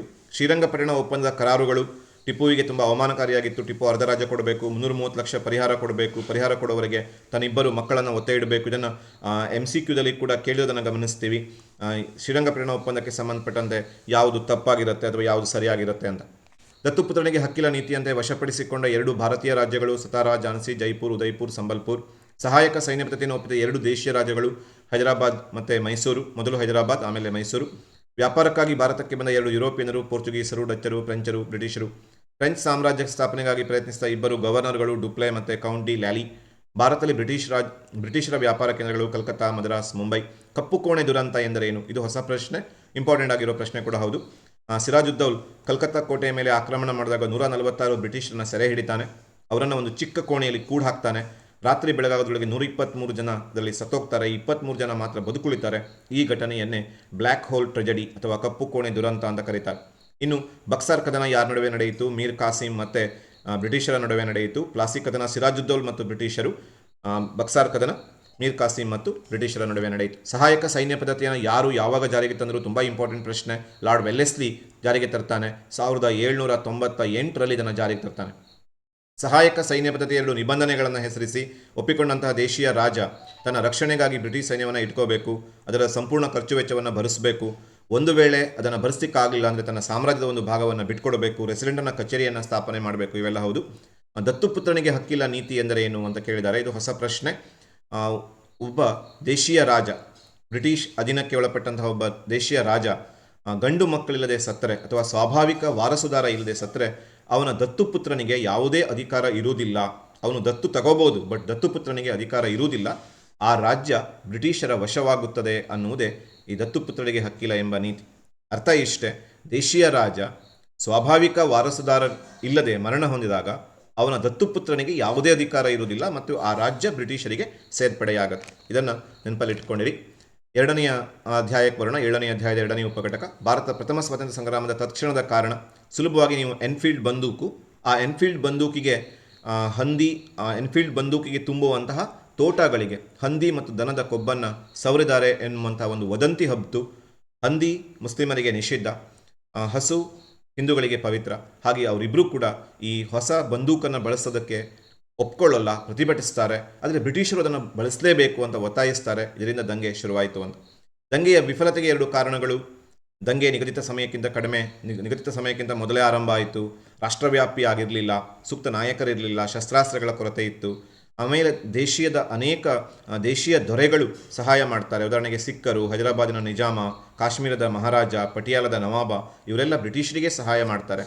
ಮತ್ತು ಸುಶಿಕ್ಷಿತ ಭಾರತೀಯರು ಸಹಾಯ ಮಾಡಲ್ಲ, ಯಾಕೆಂದರೆ ಅವರಿಗೆ ಹಳೆಯ ವ್ಯವಸ್ಥೆ ಮರಳಿ ಬರಬಹುದು ಅನ್ನುವಂಥ ಒಂದು ಆತಂಕ ಇರುತ್ತೆ. ಇನ್ನು ಇದೊಂದು ಹೊಸ ಪ್ರಶ್ನೆಗಳಿದ್ದಾವೆ. ಪ್ರಥಮ ಸ್ವಾತಂತ್ರ್ಯ ಸಂಗ್ರಾಮಕ್ಕಿರುವ 2 ಹೆಸರುಗಳು ನೆನಪಲ್ಲಿಟ್ಟುಕೊಂಡಿರಿ. ಸಿಪಾಯಿ ದಂಗೆ ಸುಲಭ ಇದೆ, ಬಟ್ ಎಲ್ಲೋ ಒಂದು ಕಡೆ ತಪ್ಪು ಬರಿಬಹುದು. ಸಿಪಾಯಿ ದಂಗೆ ಮತ್ತು ಭಾರತೀಯ ಬಂಡಾಯ ಎಂಬ ಹೆಸರುಗಳು ಕೂಡ ಪ್ರಥಮ ಸ್ವಾತಂತ್ರ್ಯ ಸಂಗ್ರಾಮಕ್ಕಿದೆ. ಆಮೇಲೆ ತತ್ಕ್ಷಣದ ಕಾರಣ, ಆಗಲೇ ಹೇಳಿದಾಗೆ ಎನ್ಫೀಲ್ಡ್ ಬಂದೂಕುಗಳಿಗೆ ಬಳಸುವ ತೋಟಗಳಿಗೆ ದನ ಮತ್ತು ಹಂದಿಯ ಕೊಬ್ಬನ್ನು ಸವರಿದ್ದಾರೆ ಎಂಬ ವದಂತಿ. ಇಷ್ಟು ಬರೆದು ಸಾಕು. ಆಮೇಲೆ ಮಂಗಳ್ ಪಾಂಡೆ ಯಾರು ಅಂತಂದರೆ ಬ್ಯಾರಕ್ಪುರದ ಪದಾತಿದಳದ ಸೈನಿಕ. ಆತ ಸಾರ್ಜೆಂಟ್ನನ್ನು ಕೊಂದಿದ್ರಿಂದ ಅವನನ್ನು ಗಲ್ಲಿಗೇರಿಸಲಾಯಿತು. ಪ್ರಥಮ ಸ್ವಾತಂತ್ರ್ಯ ಸಂಗ್ರಾಮ ಬ್ರಿಟಿಷರ ವಿರುದ್ಧ ದಂಗೆ ಎದ್ದ 2 ರಾಣಿಯರನ್ನು ಹೆಸರಿಸಿ ಅಂತ ಕೇಳಿದ್ದಾರೆ. ರಾಣಿ ಲಕ್ಷ್ಮೀಬಾಯಿ ಮತ್ತು ಬೇಗಂ ಹಜರತ್ ಮಹಲ್ ದಂಗೆ ಎದ್ದಂಥ ಪ್ರಮುಖ ರಾಣಿಯರು. ಭಾರತದ ಪ್ರಥಮ ಸ್ವಾತಂತ್ರ್ಯ ಸಂಗ್ರಾಮದ 2 ಕೇಂದ್ರಗಳು ಕಾನ್ಪುರ, ಝಾನ್ಸಿ, ಲಕ್ನೋ, ಆಮೇಲೆ ಜಗದೀಶ್ಪುರ, ಇವೆಲ್ಲವನ್ನು ಮೀರತ್, ಇವೆಲ್ಲವುಗಳನ್ನು ಬರೀಬೋದು. ಮುಂದುವರೆದು ಪ್ರಥಮ ಸ್ವಾತಂತ್ರ್ಯ ಸಂಗ್ರಾಮದಲ್ಲಿ ಬ್ರಿಟಿಷರ ವಿರುದ್ಧ ದಂಗೆ ಎದ್ದ 2 ನಾಯಕರನ್ನು ಹೆಸರಿಸಿ. ನಾನಾ ಸಾಹೇಬ್, ಬಹದ್ದೂರ್ ಶಾ ಜಾಫರ್, ಆಮೇಲೆ ತಾತ್ಯಾ ಟೋಪಿ, ಕುಂವರ್ ಸಿಂಗ್ ಇವರ ಹೆಸರನ್ನು ಬರೀಬೋದು. ಆಮೇಲೆ ಬೇಗಂ ಹಜರತ್ ಮಹಲ್ ಯಾರು ಅಂತ ಕೇಳಿದ್ದಾರೆ. ಅವಧ್ನ ನವಾಬ ವಜೀದ್ ಅಲಿಯ ಪತ್ನಿ ಅಥವಾ ಲಕ್ನೋದ ರಾಣಿ. ಅವಳು ಎಲ್ಲಿ ದಂಗೆ ಎದ್ಲು ಅಂತ ಕೇಳಿದರೆ ಲಕ್ನೋದಲ್ಲಿ ದಂಗೆಯನ್ನು ಎದ್ಲು. ಸುಶಿಕ್ಷಿತ ಭಾರತೀಯರು, ತುಂಬ ಇಂಪಾರ್ಟೆಂಟ್ ಪ್ರಶ್ನೆ. 1857 ದಂಗೆಯನ್ನು ಯಾಕೆ ಬೆಂಬಲಿಸಲಿಲ್ಲ ಅಂತ ಕೇಳಿದರೆ ಅವರಿಗೆ ಮತ್ತೆ ಪುನಃ ಆ ಹಳೆಯ ರಾಜವ್ಯವಸ್ಥೆ ಬರಬಹುದು ಎಂಬಂಥ ಒಂದು ಆತಂಕ ಇತ್ತು. ಜೊತೆಯಲ್ಲಿ ಬ್ರಿಟಿಷರು ಏನಾದರೂ ಸುಧಾರಣೆ ಮಾಡ್ತಾರೆ, ಆಧುನಿಕ ಭಾರತವನ್ನು ಸೃಷ್ಟಿಸ್ತಾರೆ ಅನ್ನುವಂಥ ಒಂದು ನಂಬಿಕೆ ಇತ್ತು. ಈ 2 ಕಾರಣಗಳು, ಹಳೆಯ ವ್ಯವಸ್ಥೆ ಮರಳಿ ಬರಬಹುದು ಎಂಬಂಥ ಸಂಶಯ ಅಥವಾ ಭಯ, ಇನ್ನೊಂದು ಬ್ರಿಟಿಷರು ಭಾರತವನ್ನು ಆಧುನೀಕರಿಸ್ತಾರೆ ಅನ್ನುವಂಥ ಒಂದು ನಂಬಿಕೆ. ವಿಕ್ಟೋರಿಯಾ ರಾಣಿ ತನ್ನ ಘೋಷಣೆಯಲ್ಲಿ ನೀಡಿದ 2 ಆಶ್ವಾಸನೆಗಳನ್ನು ಹೆಸರಿಸಿ ಅನ್ನುವ ಪ್ರಶ್ನೆಯನ್ನು, ವಿಫಲತೆಗೆ 2 ಕಾರಣಗಳನ್ನು ಬರೆಯಿರಿ ಅಂತ ಕೇಳಿದರೆ ಸೂಕ್ತ ನಾಯಕತ್ವದ ಕೊರತೆ, ಶಸ್ತ್ರಾಸ್ತ್ರಗಳ ಕೊರತೆ. ವಿಕ್ಟೋರಿಯಾ ರಾಣಿ ತನ್ನ ಘೋಷಣೆಯಲ್ಲಿ ನೀಡಿದಂಥ 2 ಆಶ್ವಾಸನೆಗಳು, ಬಹುಶಃ ಇಲ್ಲಿ ಉತ್ತರ ಎಲ್ಲೋ ಬಿಟ್ಟೋಗಿದೆ. ಆಶ್ವಾಸನೆ ಕೊಡ್ತಾಳೆ, 4 ಆಶ್ವಾಸನೆಗಳನ್ನು ಕೊಡ್ತಾರೆ. ಇನ್ನು ಮುಂದೆ ಭಾರತೀಯ ರಾಜ್ಯಗಳನ್ನು ಆಕ್ರಮಣ ಮಾಡಿಕೊಳ್ಳಲ್ಲ, ಧಾರ್ಮಿಕ ವಿಚಾರಗಳಲ್ಲಿ ಹಸ್ತಕ್ಷೇಪ ಮಾಡಲ್ಲ, ದತ್ತು ಮಕ್ಕಳಿಗೆ ನಾವು ತಗೊಳ್ಳೋದಕ್ಕೆ ಮತ್ತು ಅವರಿಗೆ ಅಧಿಕಾರವನ್ನು ಕೊಡ್ತೀವಿ, ಹೆಚ್ಚೆಚ್ಚು ಆಡಳಿತದಲ್ಲಿ ಭಾರತೀಯರನ್ನು ಸೇರಿಸ್ಕೋತೀವಿ, ಈ ಆಶ್ವಾಸನೆಗಳನ್ನು ಕೊಡ್ತಾಳೆ. ಇನ್ನು 7ನೇ ಅಧ್ಯಾಯದ 3ನೇ ಉಪಘಟಕಕ್ಕೆ ಬರ್ತೀವಿ. ಭಾರತದಲ್ಲಿ ಬ್ರಿಟಿಷರು ಜಾರಿಗೆ ತಂದ 2 ಭೂಕಂದಾಯ ಪದ್ಧತಿಗಳು, ಖಾಯಂ ಜಮೀನ್ದಾರಿ ಅಥವಾ ಶಾಶ್ವತ ಕಂದಾಯ, ಖಾಯಂ ಗುತ್ತಾ, ರೈತವಾರಿ, ಮಹಲ್ವಾರಿ. ರೈತವಾರಿ ಪದ್ಧತಿ ಎಂದರೆ ನೆನಪಿಟ್ಕೊಳ್ಳಿ, ರೈತರೊಂದಿಗೆ ನೇರವಾಗಿ ಒಪ್ಪಂದ ಮಾಡಿಕೊಂಡ್ರೆ ರೈತವಾರಿ. ಇಲ್ಲಿ ಕಂದಾಯ ಎಷ್ಟು ಕೇಳಿದ್ರೆ 50% ರೈತರು ಭೂಮಿಯ ಒಡೆಯರು. ಮಹಲ್ವಾರಿ ಎಂದರೇನು? ಮಹಲ್ ಜೊತೆಗೆ ಒಪ್ಪಂದ ಮಾಡಿಕೊಂಡ್ರೆ ಮಹಲ್ವಾರಿ. ಮಹಲ್ ಅಂತಂದರೆ ಅದೊಂದು ಕಂದಾಯ ಘಟಕ, ನೆನಪಿಟ್ಕೊಳ್ಳಿ. ಪೌರಾತ್ಯ ಸಾಹಿತ್ಯದ ಬಗ್ಗೆ ಮೆಕಾಲೆಯ ಅಭಿಪ್ರಾಯ ಏನು ಅಂತ ಕೇಳಿದ್ರೆ ಆತ ಪೂರ್ವಾಗ್ರಹ ಪೀಡಿತನಾಗಿದ್ದ. ಭಾರತ ಮತ್ತು ಅರೇಬಿಯಾದ ಸಮಸ್ತ ಸಾಹಿತ್ಯವನ್ನು ಒಟ್ಟಿಗೆ ಸೇರಿಸಲು ಕೂಡ ಅದೊಂದು ಯುರೋಪಿನ ಉತ್ತಮ ಗ್ರಂಥಾಲಯವೊಂದರ ಕಪ್ಪಾಟಿನಲ್ಲಿರುವ ಪುಸ್ತಕಗಳಿಗೆ ಸಮನಾಗಿಲಾರದು ಅನ್ನುವ ಅಭಿಪ್ರಾಯವನ್ನು ಹೊಂದಿದ್ದ. ಅಂದರೆ ಸಮಸ್ತ ಭಾರತೀಯ ಸಾಹಿತ್ಯ, ಅರೇಬಿಯಾದ ಸಾಹಿತ್ಯ ಎಲ್ಲ ಸೇರಿದರೂ ಕೂಡ ಅದು ಯುರೋಪಿನ ಯಾವುದೋ ಒಂದು ಗ್ರಂಥಾಲಯದಲ್ಲಿರುವಂಥ ಒಂದು ಕಪ್ಪಾಟಿನಲ್ಲಿರುವ ಪುಸ್ತಕಗಳಿಗೂ ಕೂಡ ಸಮನಾಗಲಾರದು ಅನ್ನೋ ಒಂದು ಪೂರ್ವಾಗ್ರಹ ಪೀಡಿತ ಅಭಿಪ್ರಾಯವನ್ನು ಮೆಕಾಲೆ ಹೊಂದಿದ್ದ ಅಂತ ನೋಡ್ತೀವಿ. ಶಾಶ್ವತ ಕಂದಾಯ ಪದ್ಧತಿ ಅಂದರೆ ಏನು ಅಂತ ಕೇಳಿದ್ರೆ, ಜಮೀನ್ದಾರರೊಂದಿಗೆ ಒಪ್ಪಂದವನ್ನು ಸರ್ಕಾರ ಮಾಡ್ಕೊಳ್ಳುತ್ತೆ. ಆರಂಭದಲ್ಲಿ 10 ವರ್ಷಗಳಿಗೋಸ್ಕರ ಮಾಡ್ಕೊಳ್ಳುತ್ತೆ, ಆಮೇಲೆ ಶಾಶ್ವತವಾಗಿ ಜಮೀನ್ದಾರರಿಗೆ ಕಂದಾಯ ಭೂಮಾಲೀಕತ್ವವನ್ನು ಕೊಡುತ್ತೆ. ಹಾಗೆ ಅದಕ್ಕೆ ಶಾಶ್ವತ ಕಂದಾಯ ಅಂತ ಕರೀತಾರೆ. ಜಮೀನ್ದಾರಿ ಪದ್ಧತಿಯಿಂದ ಕೂಡ ಕರೀತಾರೆ. ಭಾರತದಲ್ಲಿ ರೈತವಾರಿ ಪದ್ಧತಿಗೆ ಜಾರಿಗೆ ಬಂದ 2 ಪ್ರಾಂತ್ಯಗಳನ್ನು ಹೆಸರಿಸಿ. ತುಂಬ ಇಂಪಾರ್ಟೆಂಟ್ ಪ್ರಶ್ನೆ. ಬಂಗಾಳ ಮತ್ತು ಬಿಹಾರಗಳಲ್ಲಿ ಈ ಪದ್ಧತಿ ಜಾರಿಗೆ ಬಂತು ಅಂತ ನೋಡ್ತೀವಿ, ರೈತವಾರಿ ಪದ್ಧತಿ. ಆಮೇಲೆ ರೈತವಾರಿ ಪದ್ಧತಿಯ 2 ಕರಾರುಗಳನ್ನು ತಿಳಿಸಿ ಅಂತ ಹೇಳಿ ಒಂದು ಪ್ರಶ್ನೆಯನ್ನು ಕೇಳಿದ್ದಾರೆ. ರೈತರು ಭೂಮಿಯ ಒಡೆಯರಾಗಿದ್ದರು, 50% ಕಂದಾಯವನ್ನು ಕೊಡಬೇಕಾಗಿತ್ತು ಅನ್ನೋದು ಬಹಳ ಇಂಪಾರ್ಟೆಂಟ್. ರೈತವಾರಿ ಪದ್ಧತಿ 2 ಕರಾರುಗಳು, ರೈತರೇ ಭೂಮಿಯ ಒಡೆಯರು, ಆದರೆ ಕಂದಾಯ 50% ಇತ್ತು ಅನ್ನೋದನ್ನು ನೆನಪಿಟ್ಕೊಳ್ಳಿ. ಆಮೇಲೆ ಸೋರಿಕೆಯ ಸಿದ್ಧಾಂತ ಎಂದರೇನು ಅನ್ನುವ ಪ್ರಶ್ನೆಯನ್ನು ಕೇಳಿದ್ದಾರೆ. ಸೋರಿಕೆಯ ಸಿದ್ಧಾಂತ ಅಂದರೆ ಏನು ಅಂತ ಕೇಳಿದರೆ, ಭಾರತದ ಸಂಪತ್ತು ಪ್ರವಾಹದ ರೂಪದಲ್ಲಿ ಇಂಗ್ಲೆಂಡ್ಗೆ ಹರಿದೋಯಿತು ಮತ್ತು ಹರಿದೋದ ಸಂಪತ್ತು ವಾಪಸ್ ಬರಲಿಲ್ಲ. ಇದನ್ನು ಸಂಪತ್ತಿನ ಸೋರಿಕೆಯ ಸಿದ್ಧಾಂತ ಅಂತ ಕರೀತಾರೆ. ಲಂಡನ್ ವಿಶ್ವವಿದ್ಯಾಲಯದ ಮಾದರಿಯಲ್ಲಿ ಭಾರತದಲ್ಲಿ ಸ್ಥಾಪನೆಯಾದಂತಹ 2 ವಿಶ್ವವಿದ್ಯಾಲಯಗಳನ್ನು ಹೆಸರಿಸಿ ಅನ್ನುವಂಥ ಒಂದು ಪ್ರಶ್ನೆಯನ್ನು ಕೇಳಿದ್ದಾರೆ. ಈ ಪ್ರಶ್ನೆಗೆ ಉತ್ತರವನ್ನು ಗಮನಿಸುವಾಗ ಕಲ್ಕತ್ತಾ, ಬಾಂಬೆ ಮತ್ತು ಮದ್ರಾಸ್ಗಳಲ್ಲಿ ಈ ಒಂದು ವಿಶ್ವವಿದ್ಯಾಲಯಗಳು ಸ್ಥಾಪನೆಯಾದವು ಅಂತ ನೋಡ್ತೀವಿ. ಇದು 7ನೇ ಅಧ್ಯಾಯದ ಒಂದಿಷ್ಟು ಪ್ರಶ್ನೆಗಳಾದವು. ಆಮೇಲೆ ನಾವು ಈ ಪಾಠದ ಮುಂದಿನ ಒಂದು ಭಾಗಕ್ಕೆ ಹೊರ್ತೀವಿ. 7.4ನೇ ಒಂದು ಅಧ್ಯಾಯಕ್ಕೆ ಬರೋಣ. ಆಧುನಿಕ ಕಾಲದಲ್ಲಿ ಸಾಮಾಜಿಕ ಧಾರ್ಮಿಕ ಚಳವಳಿಗಳು. ಅದರಲ್ಲಿ ರಾಜಾರಾಮ್ ಮೋಹನ್ ರಾಯರ ತಂದೆ ತಾಯಿಗಳನ್ನು ಹೆಸರಿಸಿ ಅಂತ ಇದೆ. ತಂದೆ ರಮಾಕಾಂತ್ ರಾಯ್ ಮತ್ತು ತಾಯಿ ತಾರಿಣಿ ದೇವಿ. ರಮಾಕಾಂತ್ ರಾಯ್ ಮತ್ತು ತಾರಿಣಿ ದೇವಿಯರನ್ನು ನಾವಿಲ್ಲೇನು ಮಾಡಬೇಕಾಗತ್ತೆ ಅಂತ ಕೇಳಿದ್ರೆ ಹೆಸರಿಸಬೇಕಾಗತ್ತೆ. ಇಲ್ಲಿ ರೈತವಾರಿ ಪದ್ಧತಿಗೆ ಸಂಬಂಧಪಟ್ಟಂತೆ ಒಂದು ಸಣ್ಣ ಕರೆಕ್ಷನನ್ನು ಮಾಡ್ಕೊಳ್ಳಿ. ಇದು ಬಂಗಾಳ ಮತ್ತು ಬಿಹಾರಗಳಲ್ಲಿ ಜಾರಿಗೆ ಬಂತು ಅನ್ನೋದು ಇಲ್ಲಿ ತಪ್ಪಾಗಿ ಟೈಪ್ ಆಗಿದೆ. ಬಂಗಾಳ ಮತ್ತು ಬಿಹಾರಗಳಲ್ಲಿ ಬಂದಿದ್ದು ಖಾಯಂ ಜಮೀನ್ದಾರಿ ಪದ್ಧತಿ. ಮದ್ರಾಸ್ ಮತ್ತು ಬಾಂಬೆ ಈ ಪ್ರದೇಶಗಳಲ್ಲಿ ರೈತವಾರಿ ಪದ್ಧತಿ ಜಾರಿಗೆ ಬಂತು ಅಂತ ನೋಡ್ತೀವಿ. ಇದನ್ನು ನೀವು ಸರಿ ಮಾಡ್ಕೊಳ್ಳಿ. ಆಗಲೇ ನಾನು ಬಂಗಾಳ ಬಿಹಾರ ಅಂತ ಹೇಳಿದ್ನಲ್ಲ, ಅದು ಖಾಯಂ ಜಮೀನ್ದಾರಿ ಪದ್ಧತಿ ಜಾರಿಗೆ ಬಂದಂತಹ ಸ್ಥಳಗಳು. ಮದ್ರಾಸ್ ಮತ್ತು ಬಾಂಬೆ ಪ್ರಾಂತ್ಯಗಳಲ್ಲಿ ರೈತವಾರಿ ಪದ್ಧತಿ ಜಾರಿಗೆ ಬಂತು ಅಂತ ನೋಡ್ತೀವಿ.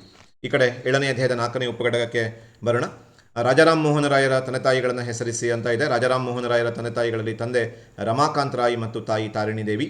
ಬ್ರಹ್ಮ ಸಮಾಜ ಸ್ಥಾಪನೆಗೊಂಡಿದ್ದು ಎಲ್ಲಿ? ಕಲ್ಕತ್ತಾದಲ್ಲಿ 1828ರಲ್ಲಿ. ದಯಾನಂದ ಸರಸ್ವತಿ ಹುಟ್ಟಿದ್ದು 1824ರಲ್ಲಿ ಮತ್ತು ಗುಜರಾತಿನ ತಂಕಾರ ಎಂಬಲ್ಲಿ.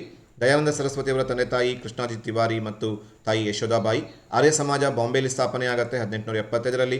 ಸ್ವಾಮಿ ವಿವೇಕಾನಂದ 1863ರಲ್ಲಿ ಜನಿಸ್ತಾರೆ ಕಲ್ಕತ್ತಾದಲ್ಲಿ. ರಾಮಕೃಷ್ಣ ಮಿಷನ್ 1897ರಲ್ಲಿ ಬಂಗಾಳದ ಬೇಲೂರು ಮಠದಲ್ಲಿ ಸ್ಥಾಪನೆಯಾಗುತ್ತೆ. ಈ ಪಾಠದಲ್ಲಿ ತುಂಬ ಇಸ್ವಿಗಳಿದ್ದಾವೆ, ಹಾಗೆ ಗಮನ ಇಟ್ಟು ನೋಡ್ಕೊಳ್ಳಿ. ಕಾಲಾನುಕ್ರಮಕ್ಕೆ ಕೂಡ ನಿಮಗೆ ಹೆಲ್ಪ್ ಆಗುತ್ತೆ. ನೆನಪಲ್ಲಿ ಇಟ್ಕೊಂಡಿರಿ. 1828 ಏನಿದೆ ಇದು ಬ್ರಹ್ಮ ಸಮಾಜದ ಸ್ಥಾಪನೆ. 1875 ಏನಿದೆ ಇದು ಆರ್ಯ ಸಮಾಜದ ಸ್ಥಾಪನೆ ಮತ್ತು ಥಿಯೋಸಾಫಿಕಲ್ ಸೊಸೈಟಿಯ ಸ್ಥಾಪನೆ. 1897 ಏನಿದೆ ಇದು ರಾಮಕೃಷ್ಣ ಮಿಷನ್ನಿನ ಸ್ಥಾಪನೆ. ಇನ್ನು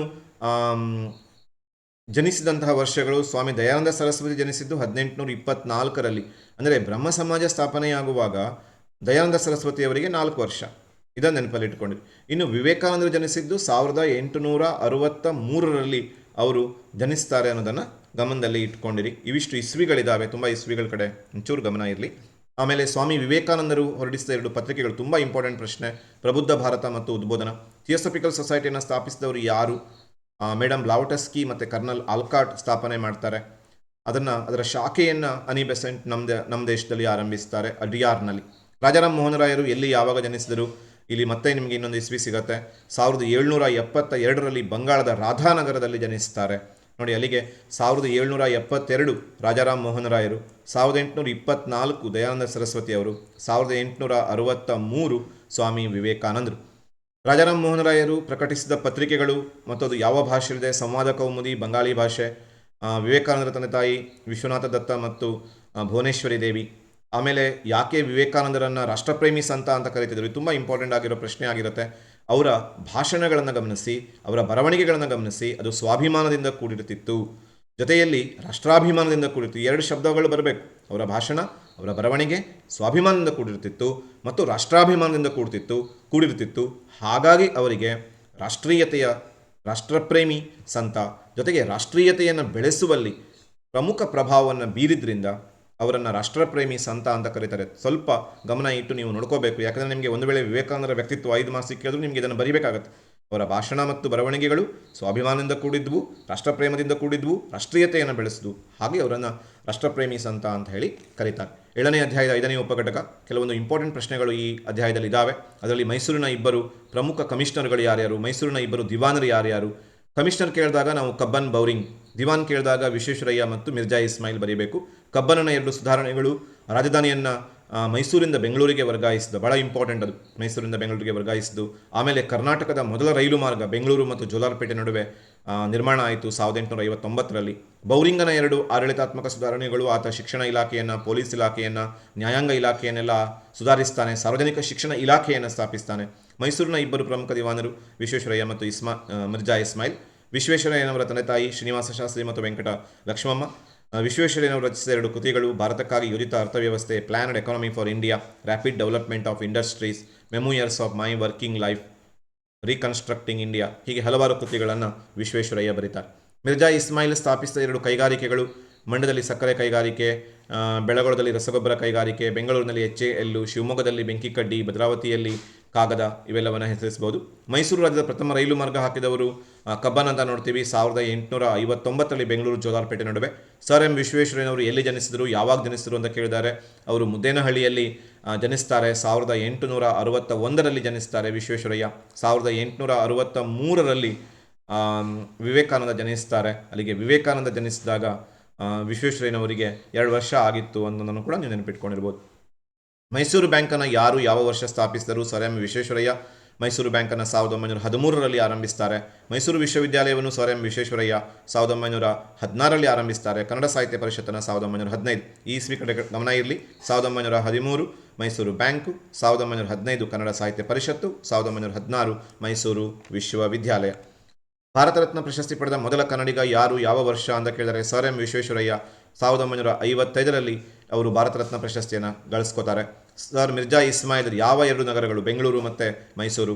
ಮಿರ್ಜಾ ಇಸ್ಮಾಯಿಲ್ ಸ್ಥಾಪಿಸಿದ 2 ಆಸ್ಪತ್ರೆಗಳನ್ನು ಹೆಸರಿಸಿ ಅಂತ ಇದೆ.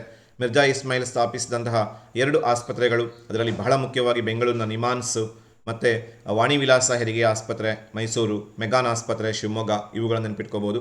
ಮೈಸೂರು ರಾಜ್ಯದ ಪ್ರಥಮ ರೈಲು ಮಾರ್ಗ ಯಾವ ನಗರಗಳು, ಬೆಂಗಳೂರು ಮತ್ತು ಜೋಲಾರ್ಪೇಟೆ ನಡುವೆ ನಡೆಯಿತು. 7ನೇ ಅಧ್ಯಾಯದ 6ನೇ ಉಪಘಟಕ. ಭಾರತೀಯ ರಾಷ್ಟ್ರೀಯ ಕಾಂಗ್ರೆಸ್ನ ಪ್ರಥಮ ಸಭೆ ಯಾವಾಗ, ಎಲ್ಲಿ ನಡೆಯಿತು, ಮುಂಬೈಯಲ್ಲಿ ನಡೆಯಿತು 1885ರಲ್ಲಿ. ಭಾರತೀಯ ರಾಷ್ಟ್ರೀಯ ಕಾಂಗ್ರೆಸ್ನ 2 ಉದ್ದೇಶಗಳು, ಭಾರತೀಯರಲ್ಲಿ ರಾಜಕೀಯ ಐಕ್ಯತೆಯನ್ನು ತರೋದು, ಬೇರೆ ಬೇರೆ ಧರ್ಮ, ಜಾತಿ, ಮತಗಳ ನಡುವೆ ಹರಿದು ಹೊಂಚೋಗಿದ್ದಂತಹ ಭಾರತೀಯರ ನಡುವೆ ಒಂದು ಸ್ನೇಹವನ್ನು, ಆತ್ಮೀಯತೆಯನ್ನು ಬೆಳೆಸೋದು, ಸಾರ್ವಜನಿಕ ಅಭಿಪ್ರಾಯವನ್ನು ರೂಪಿಸೋದು, ಇವೆಲ್ಲವುಗಳು ರಾಷ್ಟ್ರೀಯ ಕಾಂಗ್ರೆಸ್ನ ಉದ್ದೇಶ ಆಗಿತ್ತು. 2 ಮಂದಗಾಮಿ ನಾಯಕರನ್ನು ಹೆಸರಿಸಿ. ದಾದಾಬಾಯಿ ನವರೋಜಿ, ಅವರು ಮಂದಗಾಮಿಗಳ ನಾಯಕ, ಗೋಪಾಲಕೃಷ್ಣ ಗೋಖಲೆ, ಸುರೇಂದ್ರನಾಥ್ ಬ್ಯಾನರ್ಜಿ. ತೀವ್ರಗಾಮಿಗಳು ಲಾಲ್ ಬಾಲ್ ಪಾಲ್, ಲಾಲಾ ಲಜಪತ್ ರಾಯ್, ಬಾಲ್ ಗಂಗಾಧರ್ ತಿಲಕ್ ಮತ್ತು ಬಿಪಿನ್ ಚಂದ್ರ ಪಾಲ್. ಬಂಗಾಳವನ್ನು ಯಾರು ವಿಭಜಿಸಿದರು ಅಂತ ಕೇಳಿದರೆ ಲಾರ್ಡ್ ಕರ್ಜನ್ 1905ರಲ್ಲಿ ವಿಭಜಿಸ್ತಾನೆ, ಒಡೆದು ಆಳುವ ನೀತಿಯ ಪ್ರಕಾರ. ಹೋಮ್ ರೂಲ್ ಲೀಗ್ ಚಳವಳಿ, ಅನಿ ಬೆಸೆಂಟ್ ಮತ್ತು ಬಾಲ್ ಗಂಗಾಧರ್ ತಿಲಕ್. ಜಲಿಯನ್ ವಾಲಾಬಾಗ್ ಕಗ್ಗೊಲೆಗೆ ಕಾರಣರು ಯಾರು, ಅದು ಯಾವಾಗ ನಡೆಯಿತು. ಜನರಲ್ ಡಯರ್ ಕಗ್ಗೊಲೆಗೆ ಕಾರಣ 1919ರಲ್ಲಿ ನಡೆಯಿತು. ಖಿಲಾಫತ್ ಚಳವಳಿಯ 2 ನಾಯಕರು ಅಲಿ ಸಹೋದರರು ಅಂತ ಬರೆದು ಸಾಕು ನೀವು, ಮಹಮ್ಮದ್ ಅಲಿ ಮತ್ತು ಶೌಕತ್ ಅಲಿ.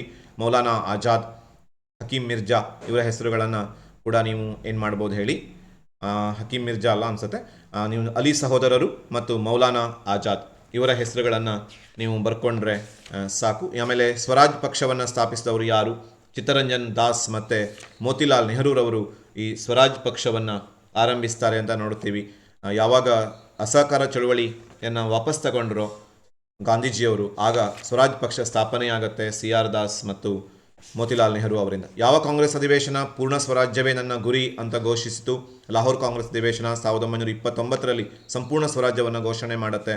ಜವಾಹರ್ಲಾಲ್ ನೆಹರೂರವರು ಅದಕ್ಕೆ ಅಧ್ಯಕ್ಷ ಸ್ಥಾನವನ್ನು ವಹಿಸಿಕೊಂಡಿದ್ರು ಅಂತ ಹೇಳಿ ನಾನು ಆಗಲೇ ಹೇಳ್ತಾ ಇದ್ನಲ್ಲ. ಇಲ್ಲಿ ಖಿಲಾಫತ್ ಚಳುವಳಿಯ 2 ನಾಯಕರು ಅಲಿ ಸಹೋದರರು ಮಹಮ್ಮದ್ ಅಲಿ ಮತ್ತು ಶೌಕತ್ ಅಲಿ, ಮೌಲಾನಾ ಆಜಾದ್, ಇದರ ಜೊತೆಗೆ ಹಕೀಂ ಅಜ್ಮಲ್ ಖಾನ್. ಹಕೀಂ ಮಿರ್ಜಾ ಅಲ್ಲ, ಹಕೀಂ ಮಿರ್ಜಾ ಅಂದರೆ ಅದು ಅಕ್ಬರ್ನ ಕಾಲದಲ್ಲಿ ಬರುತ್ತೆ.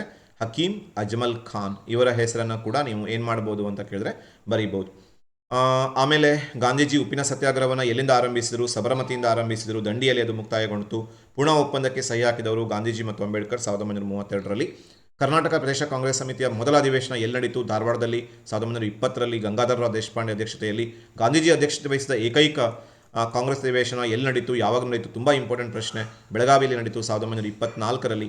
ಅಸಹಕಾರ ಚಳವಳಿ ಯಾವ ವರ್ಷ ಆರಂಭ ಆಯಿತು, ಏಕೆ ಹಿಂದಕ್ಕೆ ಪಡೆಯಲಾಯಿತು? 1920ರಲ್ಲಿ ಆರಂಭ ಆಯಿತು, ಚೌರಿ ಚೌರ ಘಟನೆಯಿಂದ ವಾಪಸ್ ಪಡೆದರು.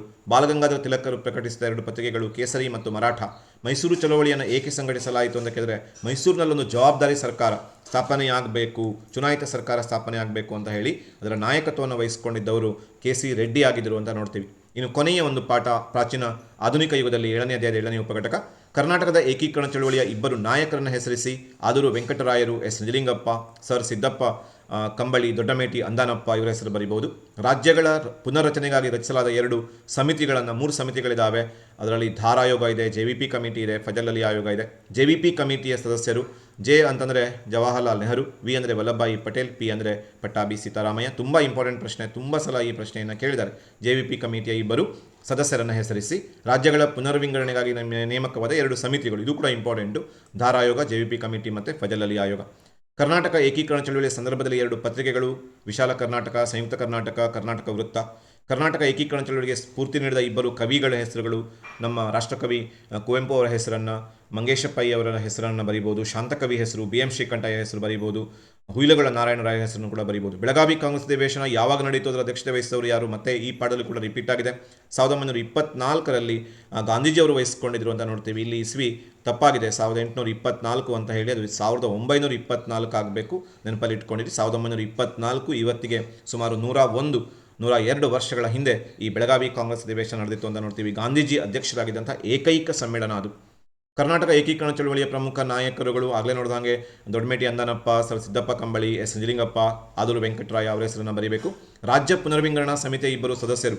ಬಹುಶಃ JVP ಸಮಿತಿಯ ಸದಸ್ಯರನ್ನು ಕೇಳಿ ಬೇಜಾರಾಗಿದೆ ಅಂತಂದರೆ ಈಗ ಇದನ್ನು ಕೇಳ್ಬೋದು. ರಾಜ್ಯ ಪುನರ್ವಿಂಗಡಣಾ ಸಮಿತಿಯ ಇಬ್ಬರು ಸದಸ್ಯರು ಯಾರ್ಯಾರು ಅಂತ ಕೇಳಿದ್ರೆ HN ಕುಂಜರು ಮತ್ತು KM ಪಣಿಕ್ಕರ್.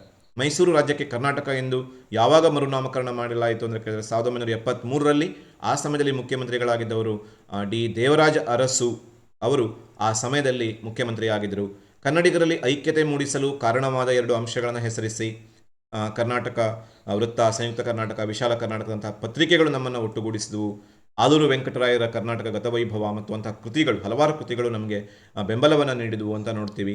ಆಮೇಲೆ ಬೆಳಗಾವಿ ಕಾಂಗ್ರೆಸ್ ಅಧಿವೇಶನದಲ್ಲಿ ಗಾಂಧೀಜಿಯವರು ನೀಡಿದ ಬೆಂಬಲ, 1928ರ ನೆಹರು ಸಮಿತಿಯಲ್ಲಿ ಮೋತಿಲಾಲ್ ನೆಹರೂರವರ ಸಮಿತಿಯ ವರದಿ ನೀಡಿದಂಥ ಬೆಂಬಲ, ಅನೇಕ ರಾಷ್ಟ್ರ ನಾಯಕರು, ಅದರಲ್ಲಿ ರಾಜ್ಯ ನಾಯಕರು ಅಂತ ಬೇಕಾದರೂ ಹೇಳಿ, S ನಿಜಲಿಂಗಪ್ಪ, ಆದೂರು ವೆಂಕಟರಾಯ ಅವರ ಪ್ರಯತ್ನ, ಕನ್ನಡ ಸಾಹಿತ್ಯ ಪರಿಷತ್ತಿನ ಪ್ರಯತ್ನ, ಇವೆಲ್ಲ ನಮ್ಮನ್ನು ಒಂದುಗೂಡಿಸಿತು ಅನ್ನೋದನ್ನು ನೀವು ನೆನಪಲ್ಲಿಟ್ಕೊಂಡಿರಬೇಕು. ಹೀಗೆ ನಾವು ಆಧುನಿಕ ಯುಗದ ಎಲ್ಲ ಪಾಠಗಳು, ಯಾವ ಪಾಠವನ್ನು ಬಿಡಲಿಲ್ಲ, ಎಲ್ಲ ಪಾಠದಲ್ಲಿ ಪಾಠದ ಕೊನೆಗೆ ಮತ್ತು ಪ್ರಶ್ನೆ ಬ್ಯಾಂಕಲ್ಲಿ ಇರುವ ಎಲ್ಲ ಪ್ರಶ್ನೆಗಳನ್ನು ನೋಡಿದ್ದೀವಿ. ಈ ಪ್ರಶ್ನೆಗಳೆಲ್ಲವನ್ನು ನೋಡಿಕೊಂಡ್ರೆ ನಿಮಗೆ 3 ಸಿಗತ್ತೆ. ಅಲ್ಲಿಗೆ ಇವೆಲ್ಲವನ್ನೂ ನೋಡಿಕೊಂಡ್ರೆ ನಿಮಗೆ 13 ಪ್ರಶ್ನೆಗಳಿಗೂ ಉತ್ತರ ಬರೆಯೋಕ್ಕಾಗತ್ತೆ. ಇನ್ನೊಮ್ಮೆ ಕೊನೆಯ ಬಾರಿ ಇನ್ನೊಂದು ಸಲ ಹೇಳ್ತೀನಿ ನೋಡಿ. 1, 2, 3, 6 ಹಾಗೂ ಪ್ರಾಚೀನ ಭಾರತ, ಇಷ್ಟು ನೋಡಿಕೊಂಡ್ರೆ ನಿಮಗೆ ಎಷ್ಟು ಪ್ರಶ್ನೆಗಳು ಸಿಗತ್ತೆ ಅಂದರೆ 8 ಪ್ರಶ್ನೆಗಳು ಸಿಗತ್ತೆ. ನಿಮ್ಮ ಆಯ್ಕೆ ಇದಾಗಿದ್ದರೆ ಇದನ್ನು ಚಾಯ್ಸ್ ಮಾಡ್ಕೊಳ್ಳಿ. 1, 2, 3, 6. 1, 2, 3, 6ರ ಜೊತೆಗೆ ನೀವು ಮಧ್ಯಯುಗವನ್ನು ಆಯ್ಕೆ ಮಾಡಿಕೊಂಡ್ರೆ ನಿಮಗೆ 8 ಪ್ರಶ್ನೆಗಳು ಸಿಗತ್ತೆ. ಇದು ಬಹುಶಃ ಒಂದು ಸ್ಮಾರ್ಟಾಗಿ ಆಯ್ಕೆ ಮಾಡಿಕೊಳ್ಳುವಂತಹ ಭಾಗ ಅಂತ ನಾನು ಅಂದ್ಕೋತೀನಿ. ಇನ್ನೂ ಒಂದು ಆಯ್ಕೆ ಇದೆ, ತುಂಬ ದೊಡ್ಡ ಆಯ್ಕೆ, ಇದು ಉತ್ತಮ ಆಯ್ಕೆ ಕೂಡ ಹೌದು. 1, 2, 3, 6 ಮತ್ತು ಆಧುನಿಕ ಯುಗ, ಇದನ್ನು ನೋಡಿಕೊಂಡ್ರೆ ನಿಮಗೆ 9 ಪ್ರಶ್ನೆಗಳು ಸಿಕ್ಬಿಡುತ್ತದೆ. ಆವಾಗ ನೀವು ಒಂದು ಎಕ್ಸ್ಟ್ರಾ ಕ್ವಶನ್ ಕೂಡ ಬರೆಯೋಕ್ಕಾಗತ್ತೆ. ಹಾಗಾಗಿ ಆಯ್ಕೆ ನಿಮ್ಮದು. ಸುದೀರ್ಘವಾಗಿ ಎಲ್ಲ 2 ಅಂಕಗಳ ಪ್ರಶ್ನೆಗಳು, ಉತ್ತರಗಳನ್ನು ಕವರ್ ಮಾಡಲಾಗಿದೆ. ಇದನ್ನು ಹಲವಾರು ಸಲ ನೋಡಿ, ಕೇಳಿ, ಮನನ ಮಾಡಿಕೊಂಡ್ರೆ ಖಂಡಿತ 2 ಅಂಕದ ಪ್ರಶ್ನೆಗಳು, ದೊಡ್ಡ ಅಂಕ ಬರುವಂಥ ಪ್ರಶ್ನೆಗಳು. ಯಾಕೆಂದರೆ ಹುಡುಗಾಟಕತೆ ವಿಷಯ ಅಲ್ಲ, 16 ಅಂಕಗಳು ಈ ಭಾಗದಲ್ಲಿ ನಮಗೆ ಸಿಗತ್ತೆ. ಈ 16 ಅಂಕಗಳನ್ನು ನೀವು ತೆಗೆದುಕೊಂಡ್ರೇ ಈ ಒಂದು ವಿಡಿಯೋವನ್ನು ಮಾಡಿದ್ದು ಸಾರ್ಥಕ ಆಗುತ್ತೆ. ಅದಕ್ಕೋಸ್ಕರ ನಿಮಗೆಲ್ಲರಿಗೂ ಒಂದು ಸಲ ಥ್ಯಾಂಕ್ಸ್ ಹೇಳ್ತಾ, ಪರೀಕ್ಷೆಗೆ ಗುಡ್ ವಿಶಸ್ಗಳನ್ನು ಹೇಳ್ತಾ ಈ ವಿಡಿಯೋವನ್ನು ಇಲ್ಲಿಗೆ ಮುಗಿಸೋಣ.